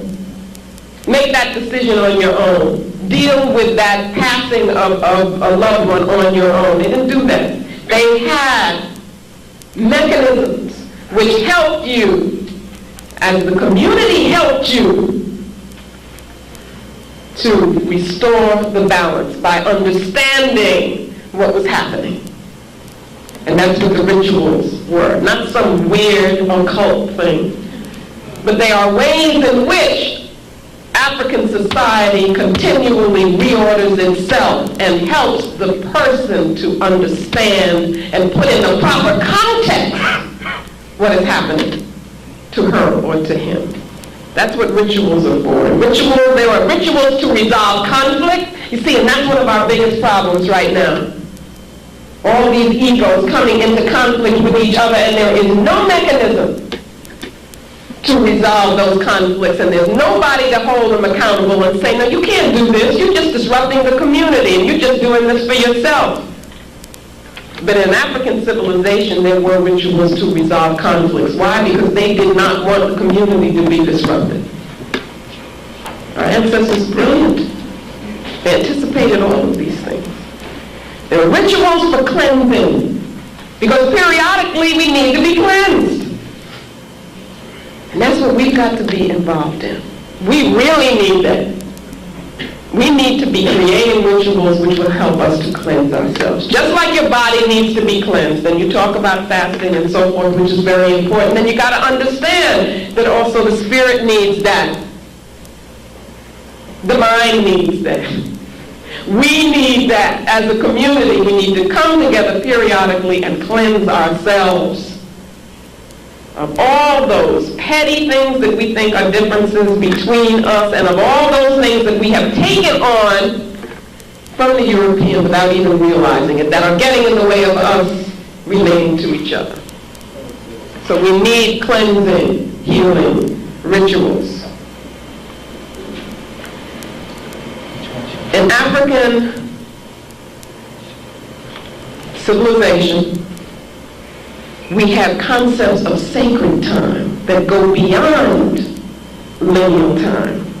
Sacred time and sacred space.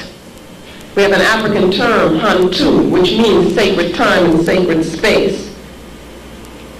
That where we can come into a situation, have an experience, and join with our sacred past. Because we're able to transcend lineal time, which separates past, present, and future, and we experience that all as a whole. We do that in our sacred ceremonies. And if we don't do that, then our psyche is not fed with the kind of experience that we need that keeps us strong and gives us clarity, you see. So we must have experiences which allow us to transcend ordinary, profane reality. That's Hantu, you said? Yes, Hantu. I'm just using that term as, it's from Bantu language, to mean sacred time and sacred space. Kagame used that term. And then sexuality, which I talked about before. In the African conception, we must also understand sexuality on a metaphysical level, on a spiritual level. We must understand that as the principles of Mawu and Lisa coming together, as the female and the male principles coming together, because through their interaction, through the exchange of their energies, the universe keeps going. Do you understand? And through that exchange of energy, energy is created. It keeps the universe in equilibrium, and harmony is reinforced. You see the level on which I'm talking about sexuality becomes something very different. It becomes life-giving. It is understood as ritual, which strengthens our life force. It is understood as the recreation of being, as an imitation of divine forces. And if we don't understand it that way, then sexual behavior depletes our energy. It takes away from us. It weakens us. If we do understand it this way, then it becomes sacred, it becomes special, and must be shared only in sacred, special circumstance, at sacred, special times. And then the question of meaning. African life cannot be lived without meaning. We can't live that way. And that's what we're trying to do now.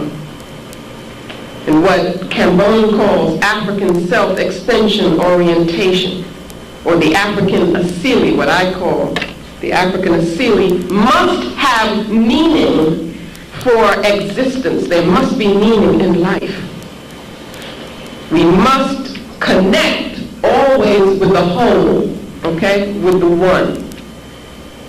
We have to understand how what we do connects us with the whole. That gives us meaning.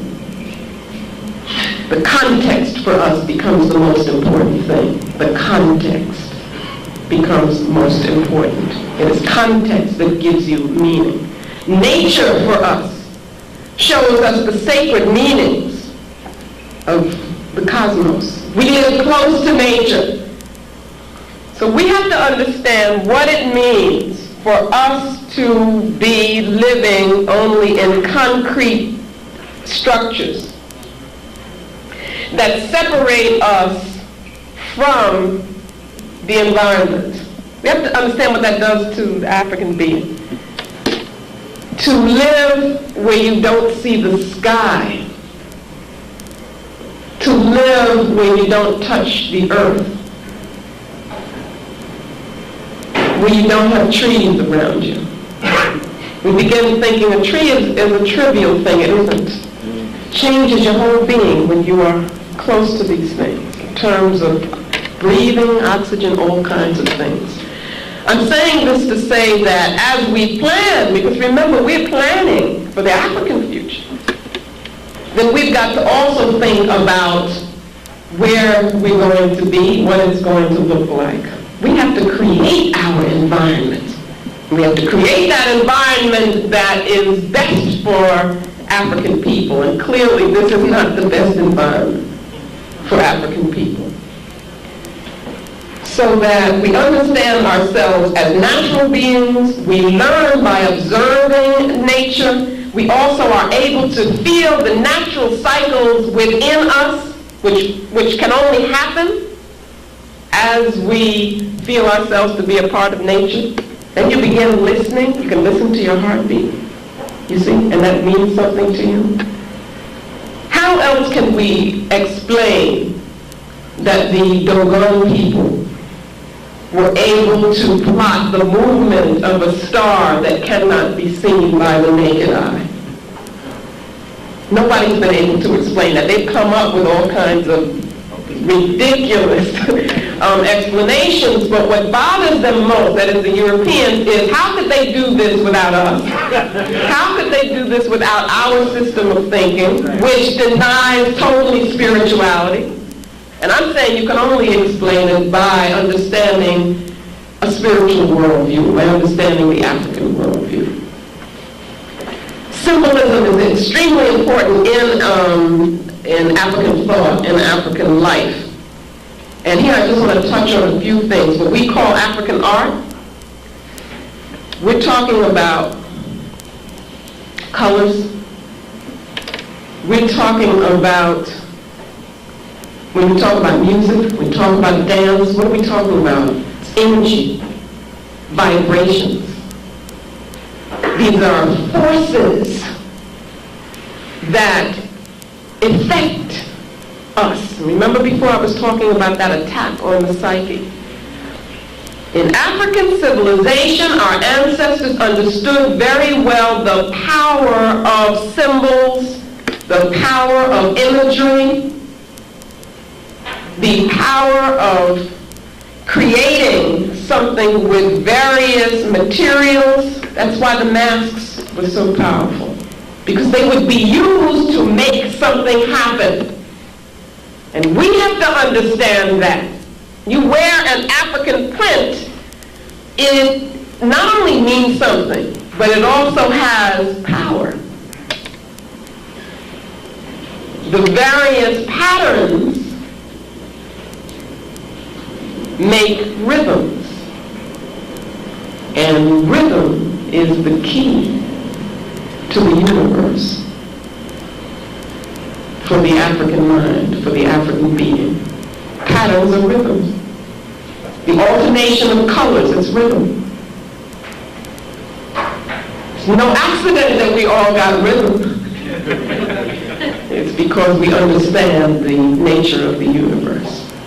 And that brings us in tune with the universe, is through our rhythm. You want to learn anything? Figure out the rhythm. Get the rhythm.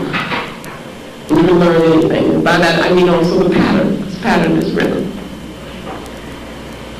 And then our civilizations were based on a moral order, based on ma'at, so that our cultural values were spiritually sanctioned, and spirituality is culturally sanctioned for us. So it's not like you have a choice whether or not you want to be spiritual. They all come together. Science in the African conception. This is really something that we must retrieve.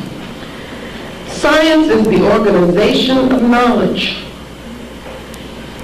but it is the organization of knowledge sacredly based. It is the application of knowledge that has been collectively acquired. It is systematic, it must be useful, but for African people, it is the synthesis of cosmic awareness, which leads to intuitive grasp of the empirical, of phenomena, and of the universal whole. So that becomes the scientific objective among African people. Initiation is the learning process. It is the emphasis here on process. What is initiation? It is a way of learning, a method of learning, where the person must commit herself or himself to what it is that she is learning. You can't just go to a class and sit there and take notes, and you don't know the people around you, you don't know the teacher and so forth, and after a few months then you get a grade and you think you've learned something. Not in this concept. In this concept, you are learning the self as you learn the universe, which means that you are learning in a holistic way.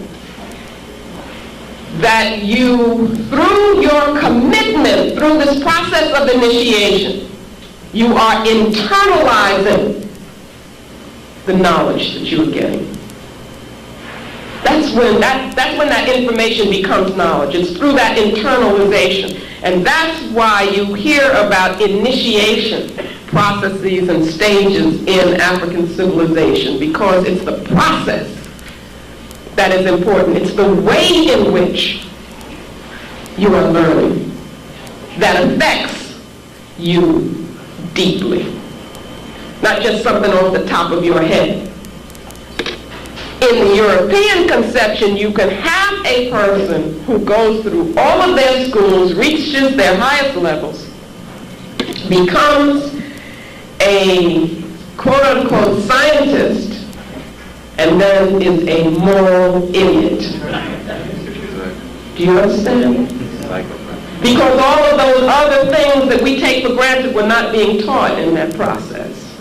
As Africans, it has no meaning. In fact, it's dangerous, right? If you aren't learning yourself at the same time, if you're not getting knowledge of self, if you are not having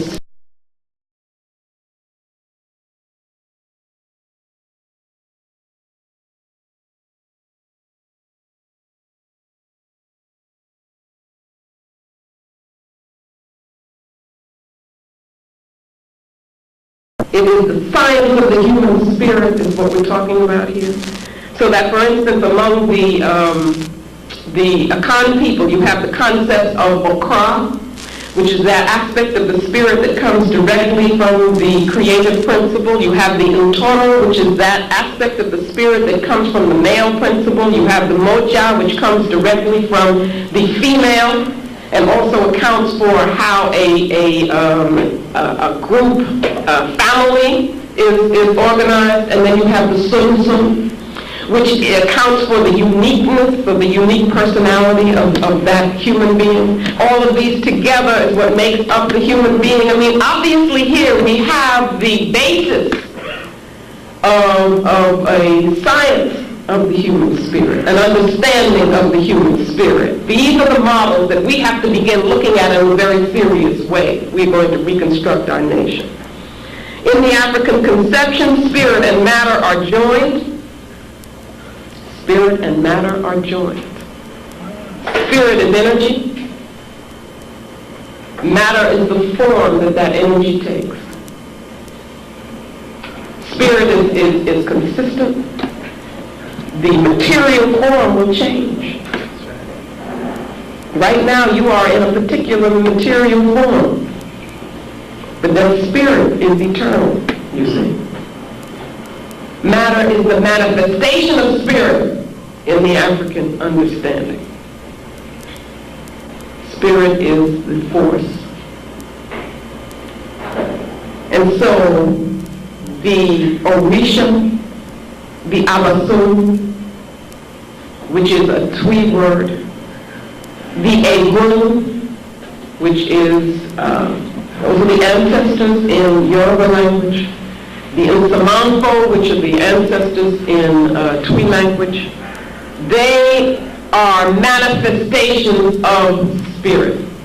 They are the form that spirit takes at a particular time. Shango is a form that spirit takes at a particular time in a particular circumstance for a particular reason. So we have to understand that. And in coming to understand that, we are learning physics as we learn metaphysics. You see how much there is in the knowledge of African civilization. The quality of human life has supreme value in African civilization. It is human-oriented. The idea is that human beings need each other. Again, Umuntu, Ubuntu, Ungabantu. That I am nothing without you. You see? And so, I think one of the things that we come to understand that we do run from as we run into these non-African religions is that we are, as African people, are human manifestations of sacred, of divine principles. Again, as African people, we're very special. We are the human manifestation of divine cosmic principles. Now, we can't just pat ourselves on the back, say we're special, because with that comes tremendous responsibility. Yes, ma'am. We've been born African. We were chosen to be born African. And that made us the people of nature. We are the people of nature. And we have a responsibility to protect it, to create structures and lifestyles which reflect nature. One of the problems, let me first say that Diop, some of you have been reading Diop, one of the things that he understood was the protective function of culture. One of the problems is that we have not understood that. I'm going to repeat that. Diop calls culture a rampart which protects a people. Okay? It gives them a sense of collectivity and helps to protect them from what he calls, at one point I think he talks about cultural assault, that we live in a time of cultural assault. We haven't understood that. Cultural aggression is what he says. We haven't understood that. That has been a weakness of the African worldview, I do believe. In other words, I'm not saying that we shouldn't look critically at the consciousness of our people and our ancestors, because there are things that we know now which should compel us to change. And I'm talking about the problem of African xenophilia.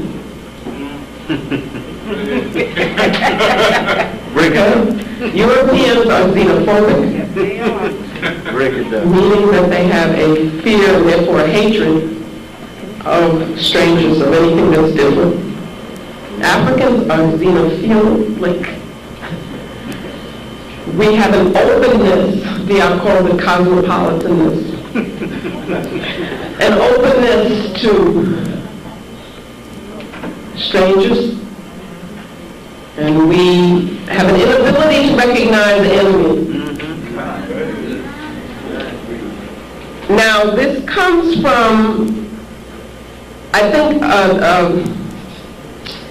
comes partly from the traditional worldview but it also comes from what is contemporary African self-hatred on the one hand and African materialism on the other. And therefore, we either give away our culture or we sell it.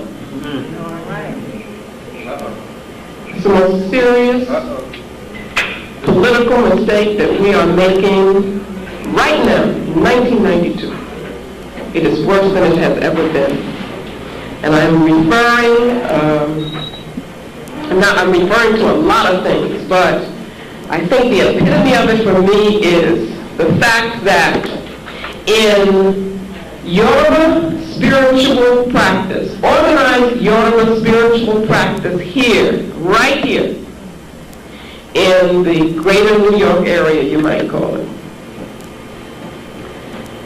you have what I call wazungus. Okay, wazungu is a Kiswahili term for Europeans. You have, this is a blasphemy. You have the people who are supposed to be most knowledgeable in our culture, our spiritual system, the Babalawo, the various priests and so forth. You have them initiating Europeans. Okay, now that's been going on for some time, so that what we have now is Europeans who are initiating us. And I'm very serious about that. Okay, I think that what we don't understand is that culture is a weapon. We also do not understand that our spiritual practices should be a source for African nation building. We've got to learn to use our spirituality politically. And that has been a weakness of us as a people. So that we think we can make the separation and say, when you question our brothers and sisters who are doing this and engaged in it and just letting anybody in anywhere where we can't go places, right? We can't go to their favorite places. They will tell you this is just religion. Doesn't have anything to do with politics. That's the biggest mistake that we have made. And I believe that these Europeans understand very well that the future kind of locus of our power will be in our spiritual conceptions. And so what they're doing is putting themselves in the way of us getting to them.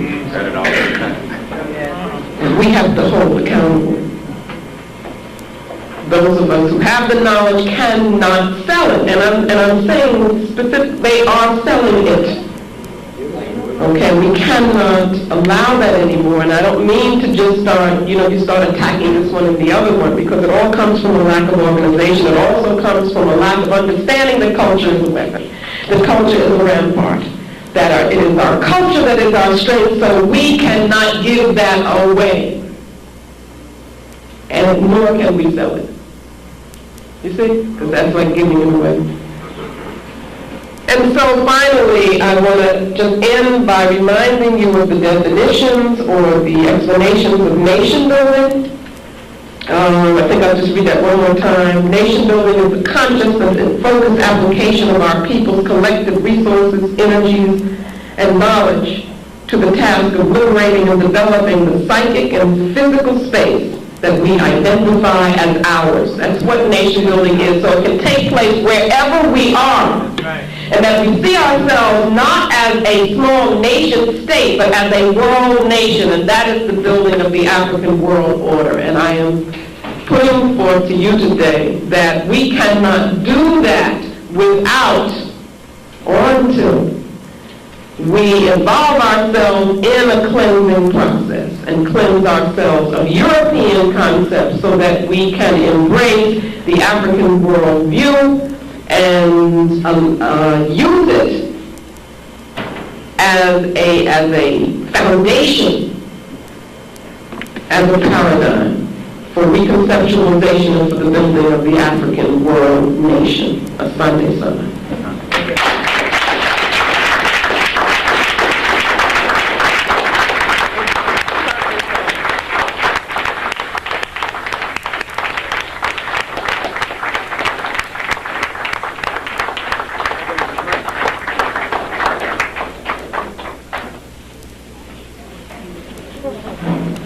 First of all, I wish to say Asante San to the sister.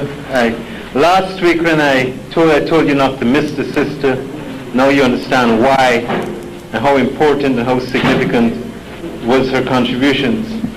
Briefly, I just want to say I did shortchange her in her introduction.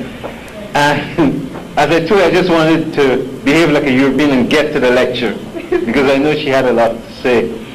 But in fairness to her, this sister has been a soldier, literally a soldier, for most of her life. She worked in the South during the civil rights era.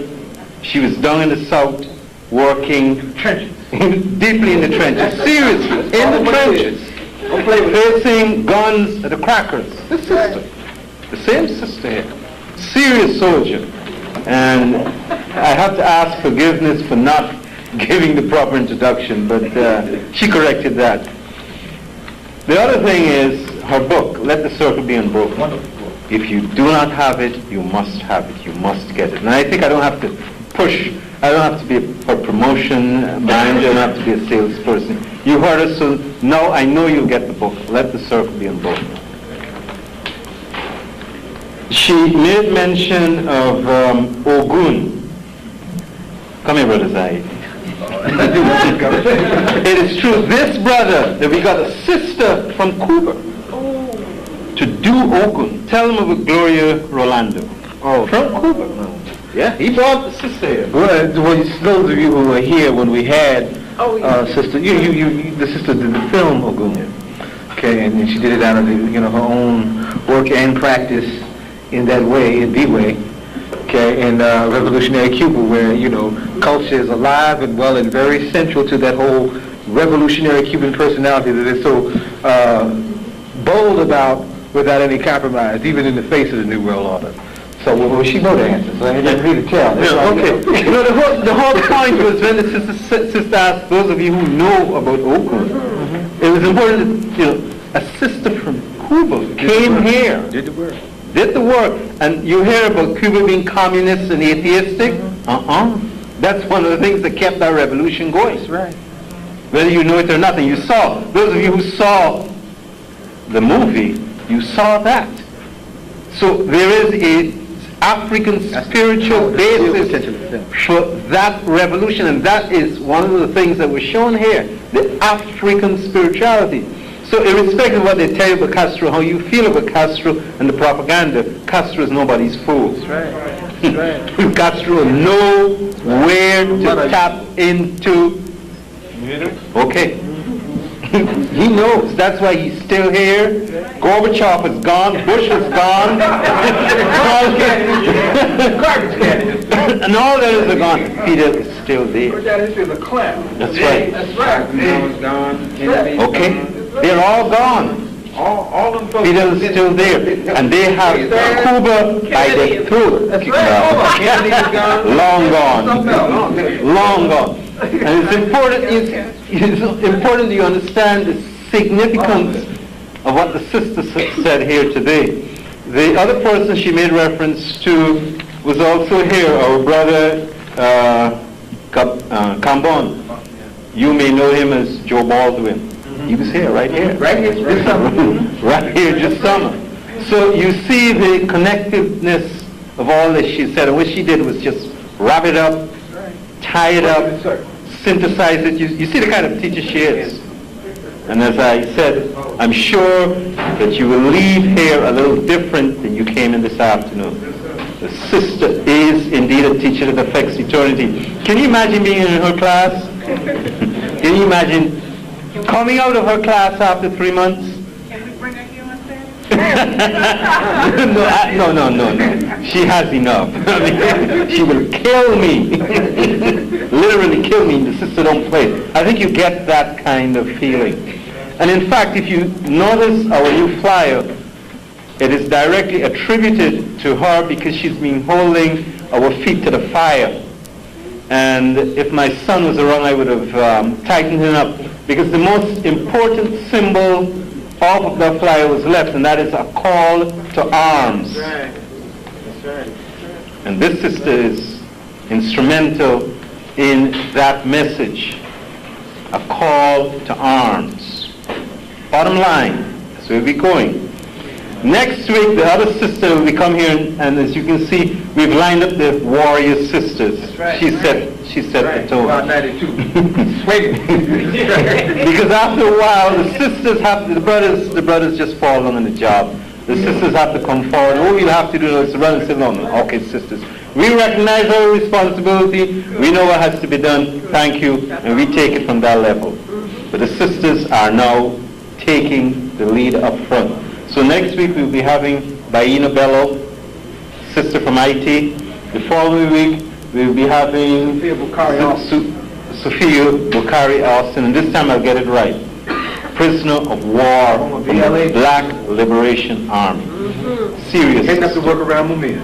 Heading up the work around free. We have to get this brother free. And I'm sure that Zaid told you, it's on Wednesday? Yes. Wednesday. Make sure you get in touch with Zaid, 622-2505. Yeah. For information, 622. Flyers are out. There's some in the back. Okay, flyers in the back. They're moving in Philadelphia because Shut it down. you have to get this brother out. This brother is indeed a political prisoner, and he will not be sacrificed. I mean, you see all these murderers walking free. I'm just stretching the time out so the sister can have another 5 minutes. And what I didn't say before, I'll say now about the military intervention in Somalia for humanitarian reasons. Someone told me that double-speak was over. If you've ever heard double-speak, you just heard it. Get some new stuff. Seriously, military intervention for humanitarian purposes. And, you know, when we talk about knowing our history, you have to understand that African people get caught up in this same death trap time after time. The Egyptians found themselves in this trick bag. Under the oppression of the Persians, they welcomed the Greeks in. The Greeks fought for them, and what happened? The Greeks ended up being their conquerors. You see it in history time and time again. The Coptics found themselves under Roman oppression. They invited the Arabs. The rest you know. That is as a result. That's why Egypt is part of the Arab family today. We do not want to do our own fighting and dying. Somalia is 99.9% Islamic, right? On Tuesday they had a meeting in Jeddah. 52 foreign ministers of Arab countries met in Jeddah. What did they discuss? They discussed the European Muslims in Bosnia. Not one word was said about Somalia, not one word. And Somalia is 99.9% Islamic. Race first. You have to understand it in the dynamic of that sister who worked in Saudi Arabia, came right here, Aisha Abdullah, and told you about the European control of Arabia. Right here. Right here, the sister told you she worked in Arabia. And she came back here shortly before Bush attacked Saddam Hussein. Now when you talk about African people dying, our brother Troutman and some brothers took a whole group of doctors to Mozambique and Angola. And you have more Africans dying in Mozambique and Angola right now from starvation that we paid to kill. People like Scumvimbi and the Renamo murderers, $100 million. Right now you have over 300,000 children dying each year in Iraq. In Iraq, as a result of the bombing of the water supply and electric systems. They knocked it out. And Bush is telling you that he's going to send forces to Somalia for humanitarian intervention. What about Iraq? What about those Iraqi children that are dying from diseases? You don't hear anything about that. You don't hear anything about the children in Mozambique. You don't hear anything about the children in Angola. Where our tax dollars were used to blow up innocent children going to school. In fact, Dr. Troutman brought some of these children right here and treated them at St. Michael's Hospital, right here. African children walking to school, and they would put landmines in the passage.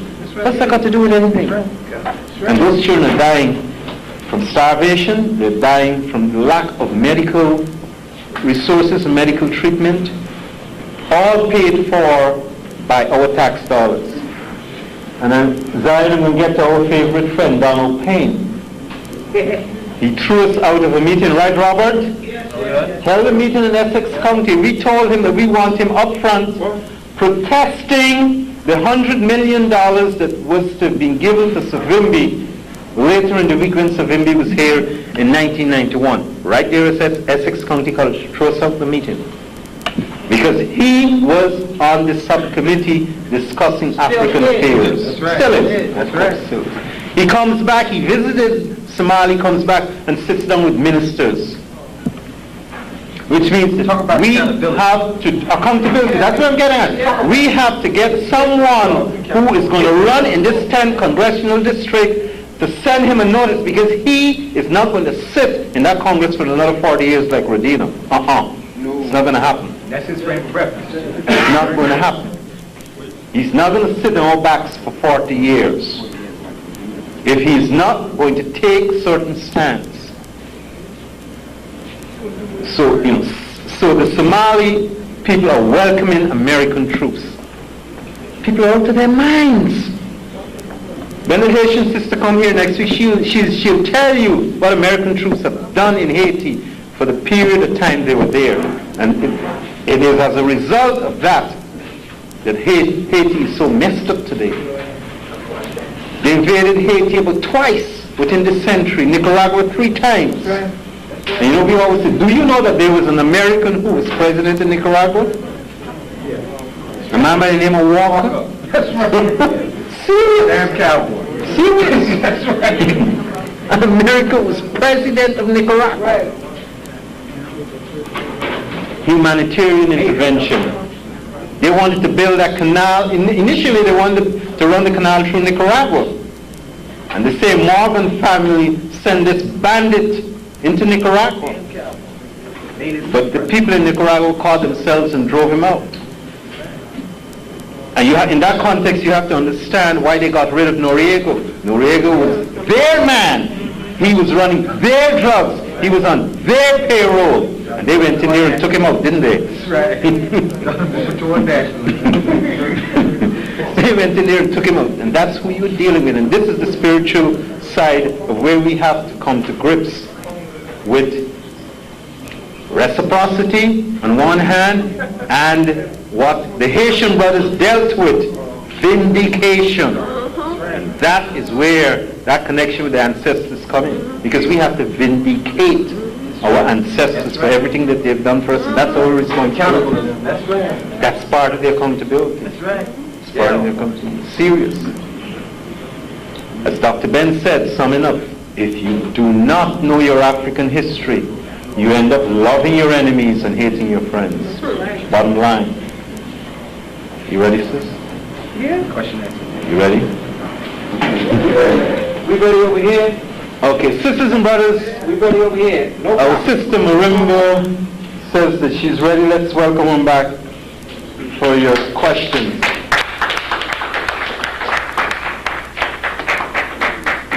Wait a minute. Now, I ain't that many people here. Okay, 2 is on. Go ahead. What's up, sister? Again, I've had a chance to sit at your feet and gather the pearls from your lips.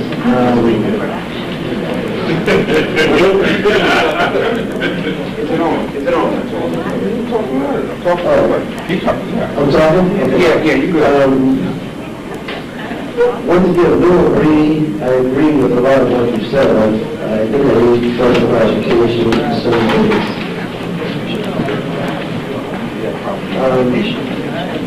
First of all,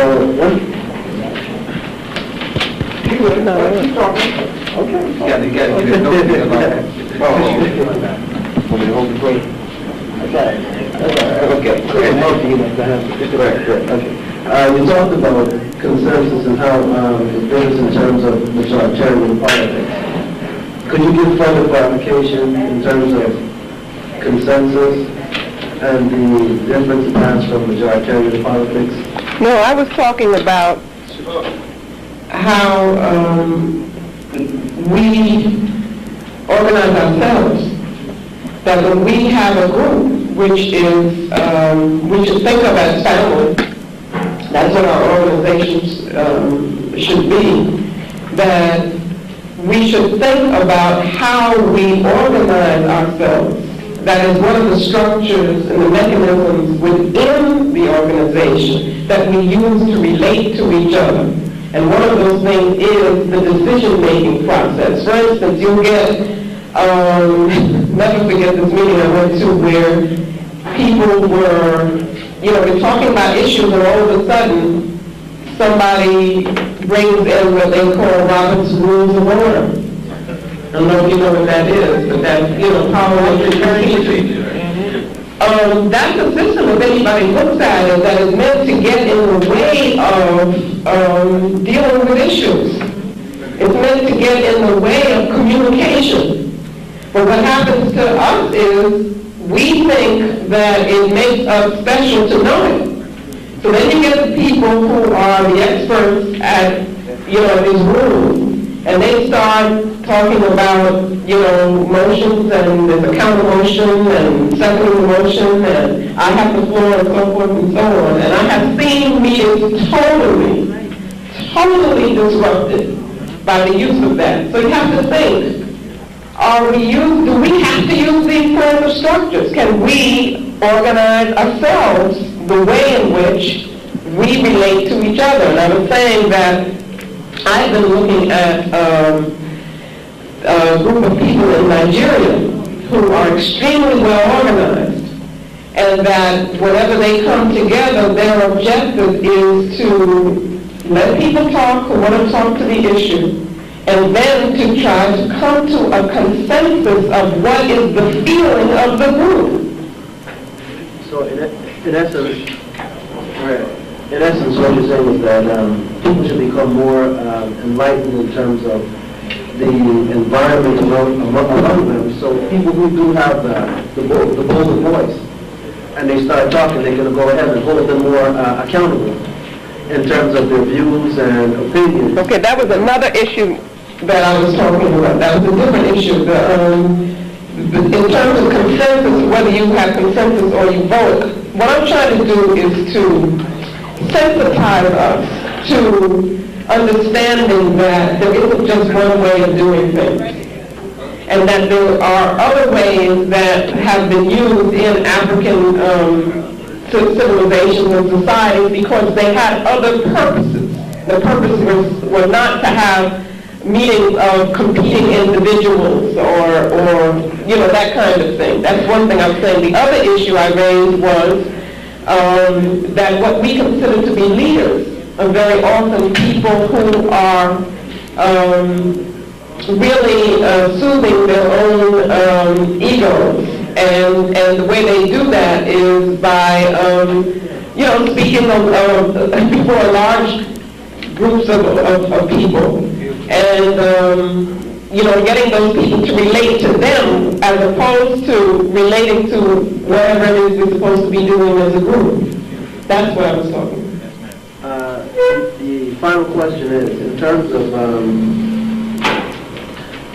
you made a very important point. You made a very important point in terms of us getting in tune with ourselves, in tune with nature, and understanding our relationship with the universe, what you call the circle. I'm not really familiar with the paradigm, but how do we really cleanse ourselves? Because though a lot of us know that we should cleanse, really, in a roundabout way, I say, like, sometimes, we're guilty of wearing the clothes of Africa, the hairstyles, and so on and so forth, but yet we don't internalize what we're really supposed to do. Exactly. We can go ahead and give the rhetoric. Exactly. How do we really cleanse ourselves so we can be true? So when a person looks into another person's eyes, they can tell that person's been cleansed. That comes from a spiritual process. that comes from, you can't say, well, I'm going to, tomorrow, I'll be Africanized or re-Africanized because I bought my African dress. It comes from hard, committed work. And that's what we all have to be prepared to do, wherever we're at. Not just the youth and talking about rites of passage now, which themselves can become shells. But we, at whatever level we're at, whatever age we're at, we should all be involved in some kind of collective spiritual process which helps us to ask the right questions about ourselves, take assessment of how we live, what we do, what are our priorities, what's in our house, what's around us, what pictures are up, what do we look at, how much time do we spend watching television. You see, because if you spend a lot of time watching soap operas, it's not just that is, we could say that's incorrect behavior. It's not that simple. It's that it is a manifestation of something that's going on in here that's not right. See what I'm saying? And if it was right and you were at peace, you wouldn't need that. So that's what I'm talking about. A lot of hard work. Yes, thank you, sister. Nice to see you again. I was speaking with sisters from the motherland recently, and the topic of fluidectomy and fibrillation came up. You're smiling. I knew it was going to come up. I was asking the person because they were at odds with each other about it. These sisters were at odds with each other. Could you speak to that, please? And do you mind if I sit down my leg?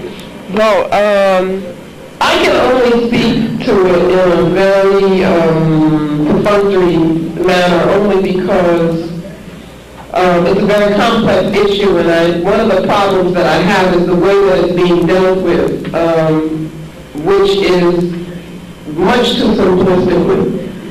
And so I wouldn't want to do the same thing. Let me say that I've kind of laid the groundwork for what you have to do whenever you want to understand something that is done in terms of African civilization. You've got to look for the cosmological reasons, the spiritual reasons, the spiritual concepts that were behind it. Okay, that's one thing.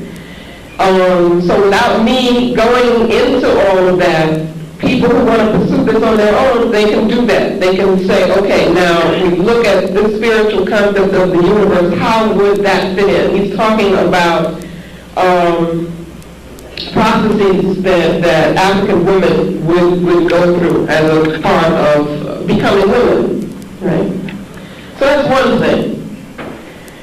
There's another thing that I said that people should use, and that is, we talked about the matriarchal, quote-unquote matriarchal, nature of African civilization. Every place you look, that's what you see, except where Islam is strong. Okay? You understand that? So that if we look at those societies, we're not looking at classical or traditional African societies. Now that means that women become extremely important. Women are not dependent in the sense of that they are these beings who just kind of sit around and wait for everybody else to, wait for men to do something for them. They are agriculturalists, they are food producers, they control the markets, and so forth.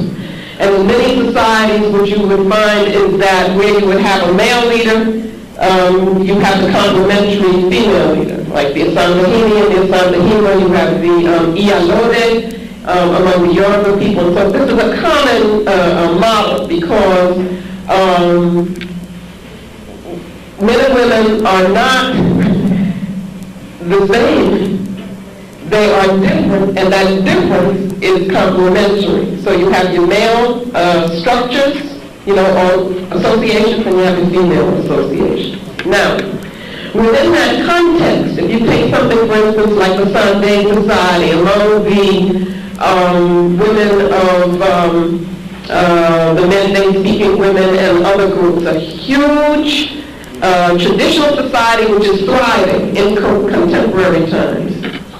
This is a society which, the purpose of which is to help women understand their power as women, to train them in all kinds of skills and train them for political leadership. This is a society which also takes responsibility for bringing young girls into adulthood. Okay? Now, does it make sense that such a society would involve itself in practices which would be oppressive to women? To me, it doesn't make sense. Okay? Those are two things that I want you to think about when you think about this whole, discussion and controversy. But there's a third thing. And this is where I will not be able to get explicit. I could do that, in a smaller group. But one of the things that happens in Alice Walker's book, and I have not read it, but I've been dealing with this issue for years, and it's always done in the same way, is that there are practices which are Arab practices,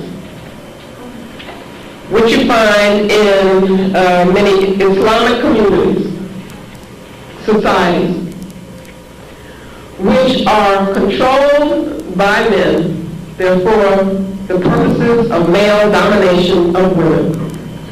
And they involve what I would call mutilating, physically impairing, actually, the bodies of young girls for the purposes of control of their bodies by men. These things are done in the middle of the night. Very young children have no understanding of what's going on individually, and they're done under the control of men. So you have to think what that means psychologically. As well as physically, it is horrendous. Now, what Walker does and others do is they put together those practices, which I consider to be non-African, with traditional African practices, which are not at all the same, okay? Which are controlled by the women, which are done as part of a period of transformation and growth,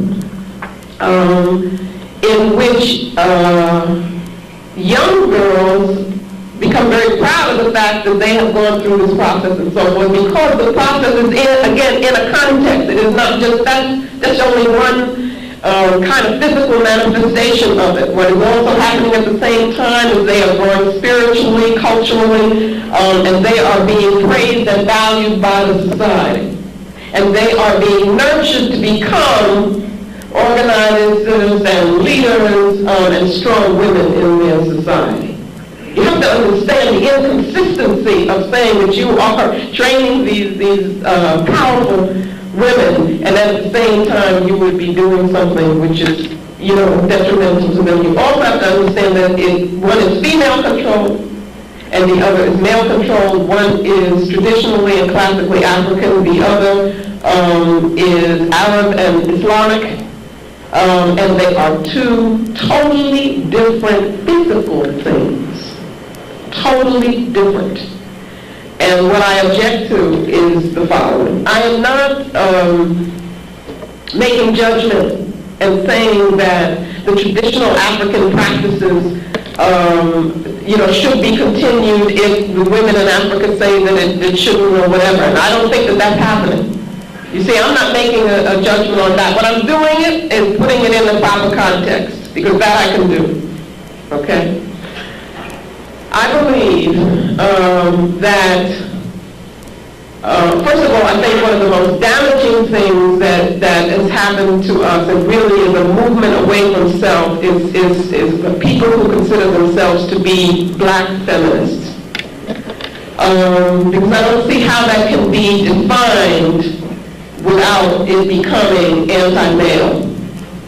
I define myself as a Pan-Africanist, and my appreciation of female power fits very comfortably within my Africanness and my commitment to Africa and race first. But I don't believe that's the case with people who are considering themselves to be the feminists or the womanists or whatever they want to call themselves. Now, with the Europeans, I know what their motives are. Their motives, again, are control. And they have always seen, they will tell you that women are oppressed in Africa, that, they only do is work, and they're not valued, and so forth and so on. These are also the women who do not see much value in having children. These are also the women who see their bodies as being prisons. That's not the way African women see their bodies. So that I believe what's happening now is that this whole hysteria around this particular issue that you have raised is being used as a justification for mainly European women going into Africa and saying, we will lead you. We will show you the way to be with us. And there's a lot of confusion that's happening because you get African women talking about, I want to be liberated, and to be liberated is to become European. You see? So that's what I think is happening. And I just heard about a group up at Riverside Church. It's based in Riverside Church. And these are European women who are organizing themselves to literally go into Africa and to save African women. Now, you know what happens when Europeans, it's the same kind of thing with Bush. I mean, we got to ask ourselves, why would they be going there? You see, it's not, and let me say something else, too, because I'm in a situation to really know this. Everybody needs us.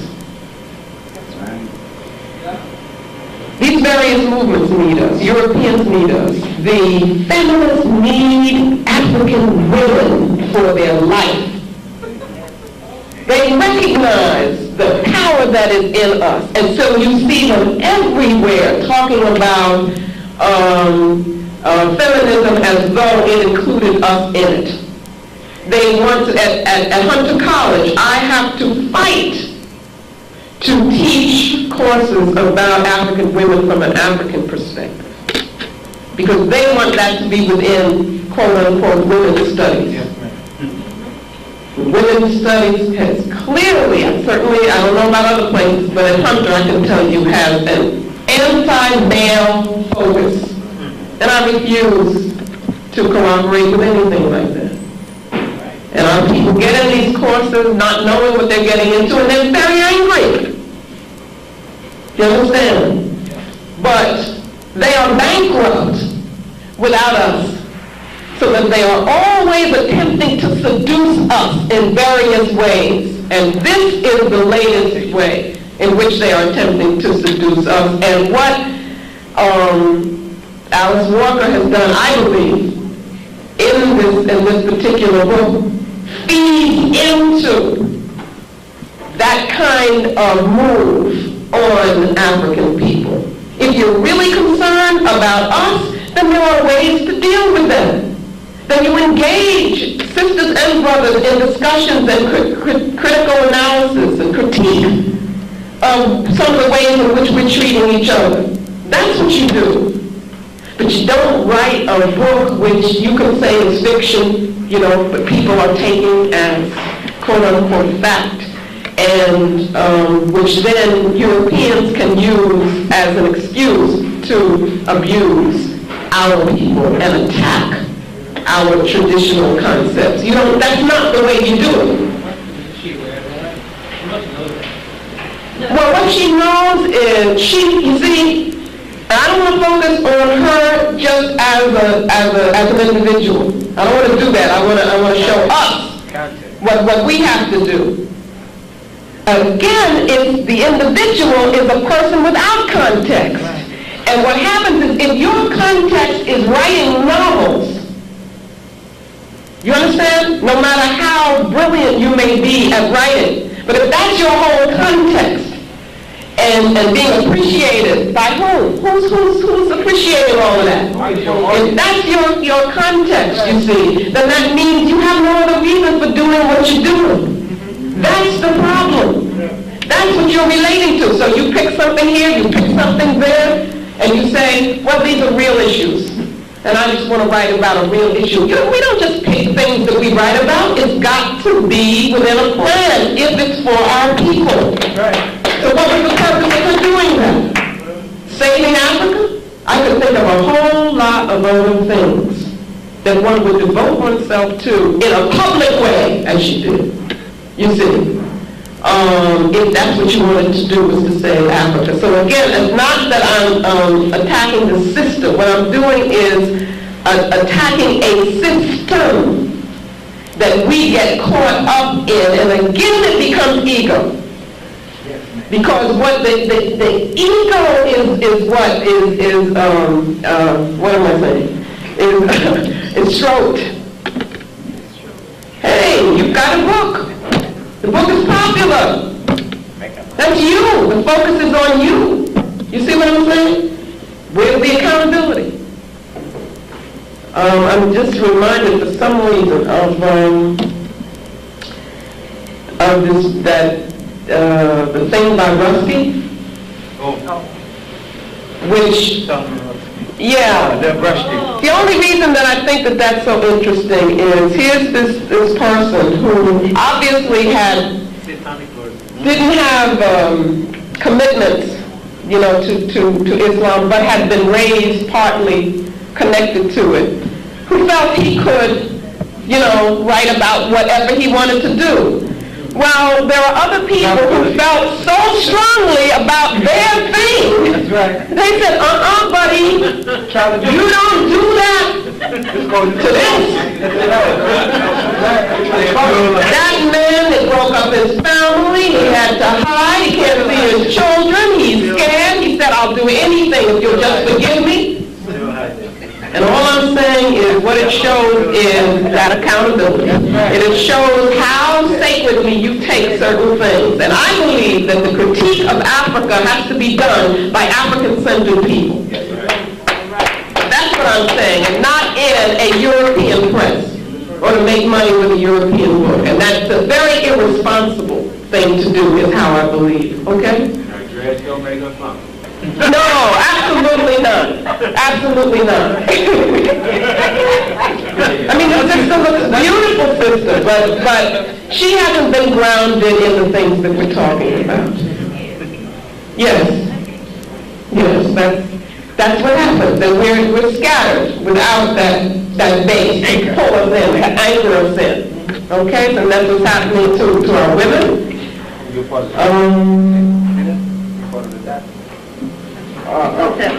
that? Thanks for sharing knowledge with us. Sorry. Thanks for sharing knowledge with my question is on the concept of hierarchy as another human being on a different level. Tell me what this means as far as being born into the lineage of a pharaoh or a chief, because to me that seems like, you know, now this sister is, she's thinking, all right? That's what I like, because that's what you remind me of my students. And I encourage that kind of thinking and questioning. There's a sense in which I'm being critical of that. Do you understand? Among the Ashanti people, there is the royal lineage. And it was from that lineage that the Asantehene would come. Couldn't come from another Abasua, we call it. Okay?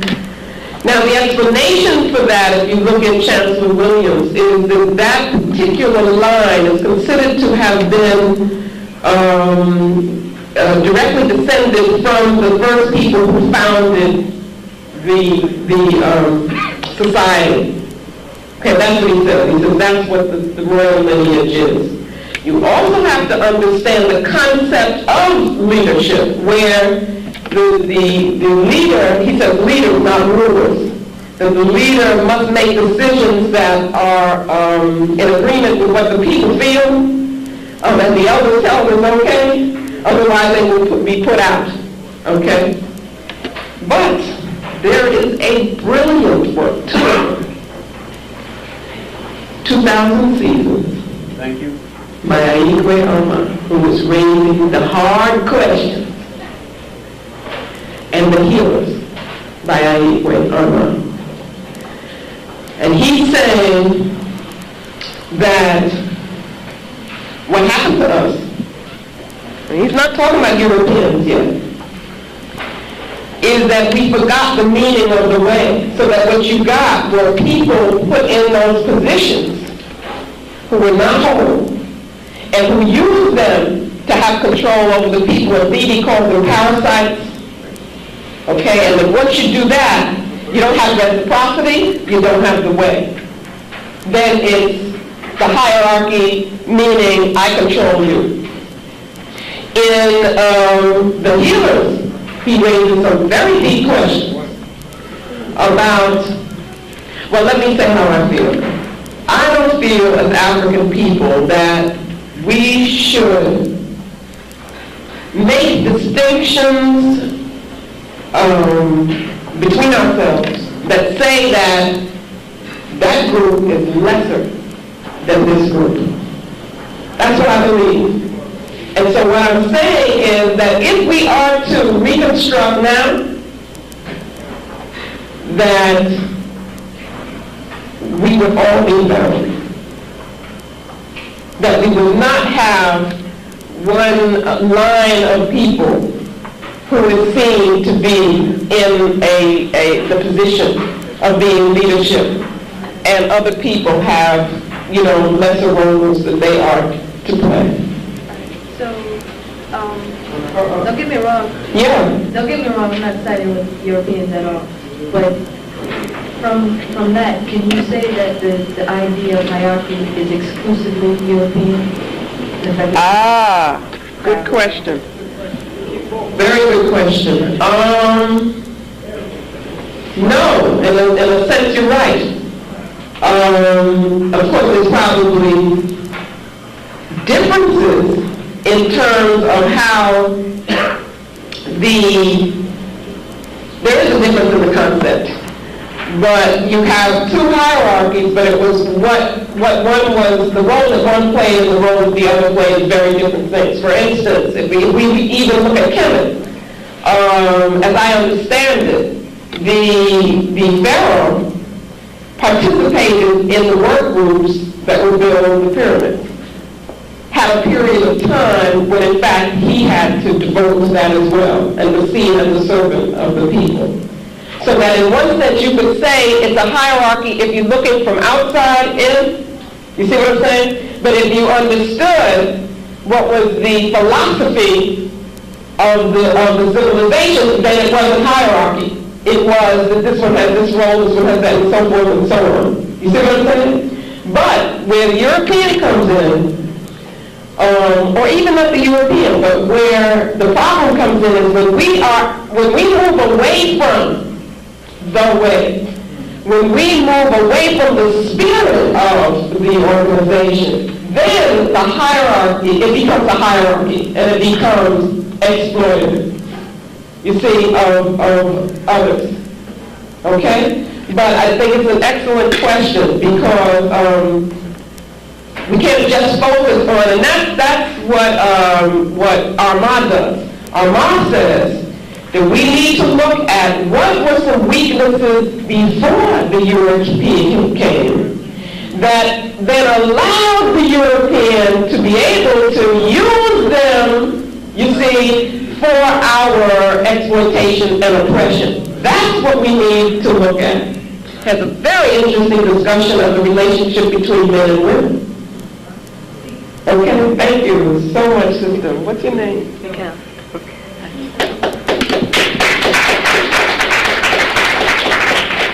sister, your lesson tonight was very informative. And when you were saying about that we needed to be cleansed, what I'm going to say is a question and also a statement. I lived in Ghana for 11 and a half years. And after I was there for about 2 years, I got friendly with all the neighbors there. And one day, Mrs. Wade and I, we met a neighbor, and he said that the town has gotten to be quite a town since you white people came. And I was sort of insulted that he said that. I'm thinking African man coming home. So I said, what do you mean by saying that I'm a white man? And he was maybe lighter than I was. So he says, oh no, I don't mean the color. He said, you spend all your days with the white man. And you have the white man's ways. He says you talk his language, you read his books, you eat his food. He said you drink tea, you eat coffee, you eat cornmeal, cornflakes in the morning, the bacon and eggs. That's white man's food. He said I eat Gary in the morning. So he says you have so many ways of the white man, so that makes you a white man. And then I thought of it, and I said, he's right. He's right. So now, the way I see it now, we black people here in America, if we want to be African, we got to share a lot of our European ways. Because another man said to me, he says, you want to be an African? He says, I'll tell you what. He says, every African belongs to a tribe. He says, what tribe are you going to belong to? So he said, now I'll tell you what you do. You do everything you can do to help the country. Respect our customs and our way of life. He says, then we say to you, you are an African brother who has come home. And it worked out that way. And later on, they introduce me and they say, oh, this is our African brother, African-American brother who come home to help us. And he's more than a brother. And I got along very well that way. Is that what you meant when you were saying about we have to do some cleansing? Yeah, I mean, the African Americans here have to do some cleansing. Yeah, that's partly what I meant. I think that I have great difficulty with the term African American. Okay, because I think that it sets up a contradiction in the mind, and kind of sets us against ourselves as we don't need to be. I think that the African from the continent who was saying to you that you're a white man, meaning that you had taken on all these ways, was probably partly saying it because he wanted you to be that, in the sense that he might have wanted to be that himself. So that he was looking at those things as being positive.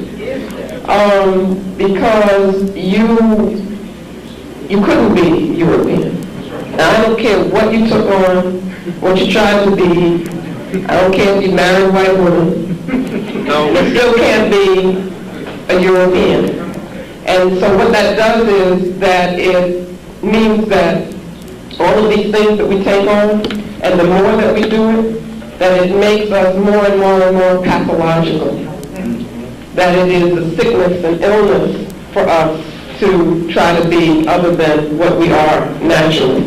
So what I'm talking about when I talk about the cleansing is also a healing process of coming back to ourselves. It's a recentering. You see, if you don't have a center, then you have no basis for making judgments or decisions. And what we've been doing is making other people's decisions, or thinking that we've been making decisions and really acting as other people have been manipulating us, to act. Also problematical in terms of we will have to get our brothers and sisters from the continent to understand this whole issue of what, it's so ironic to me that Africans on the continent use the term tribe. It's not an African term. And in the European context, it is a derogatory term. They don't talk about European tribes. They talk about European nations.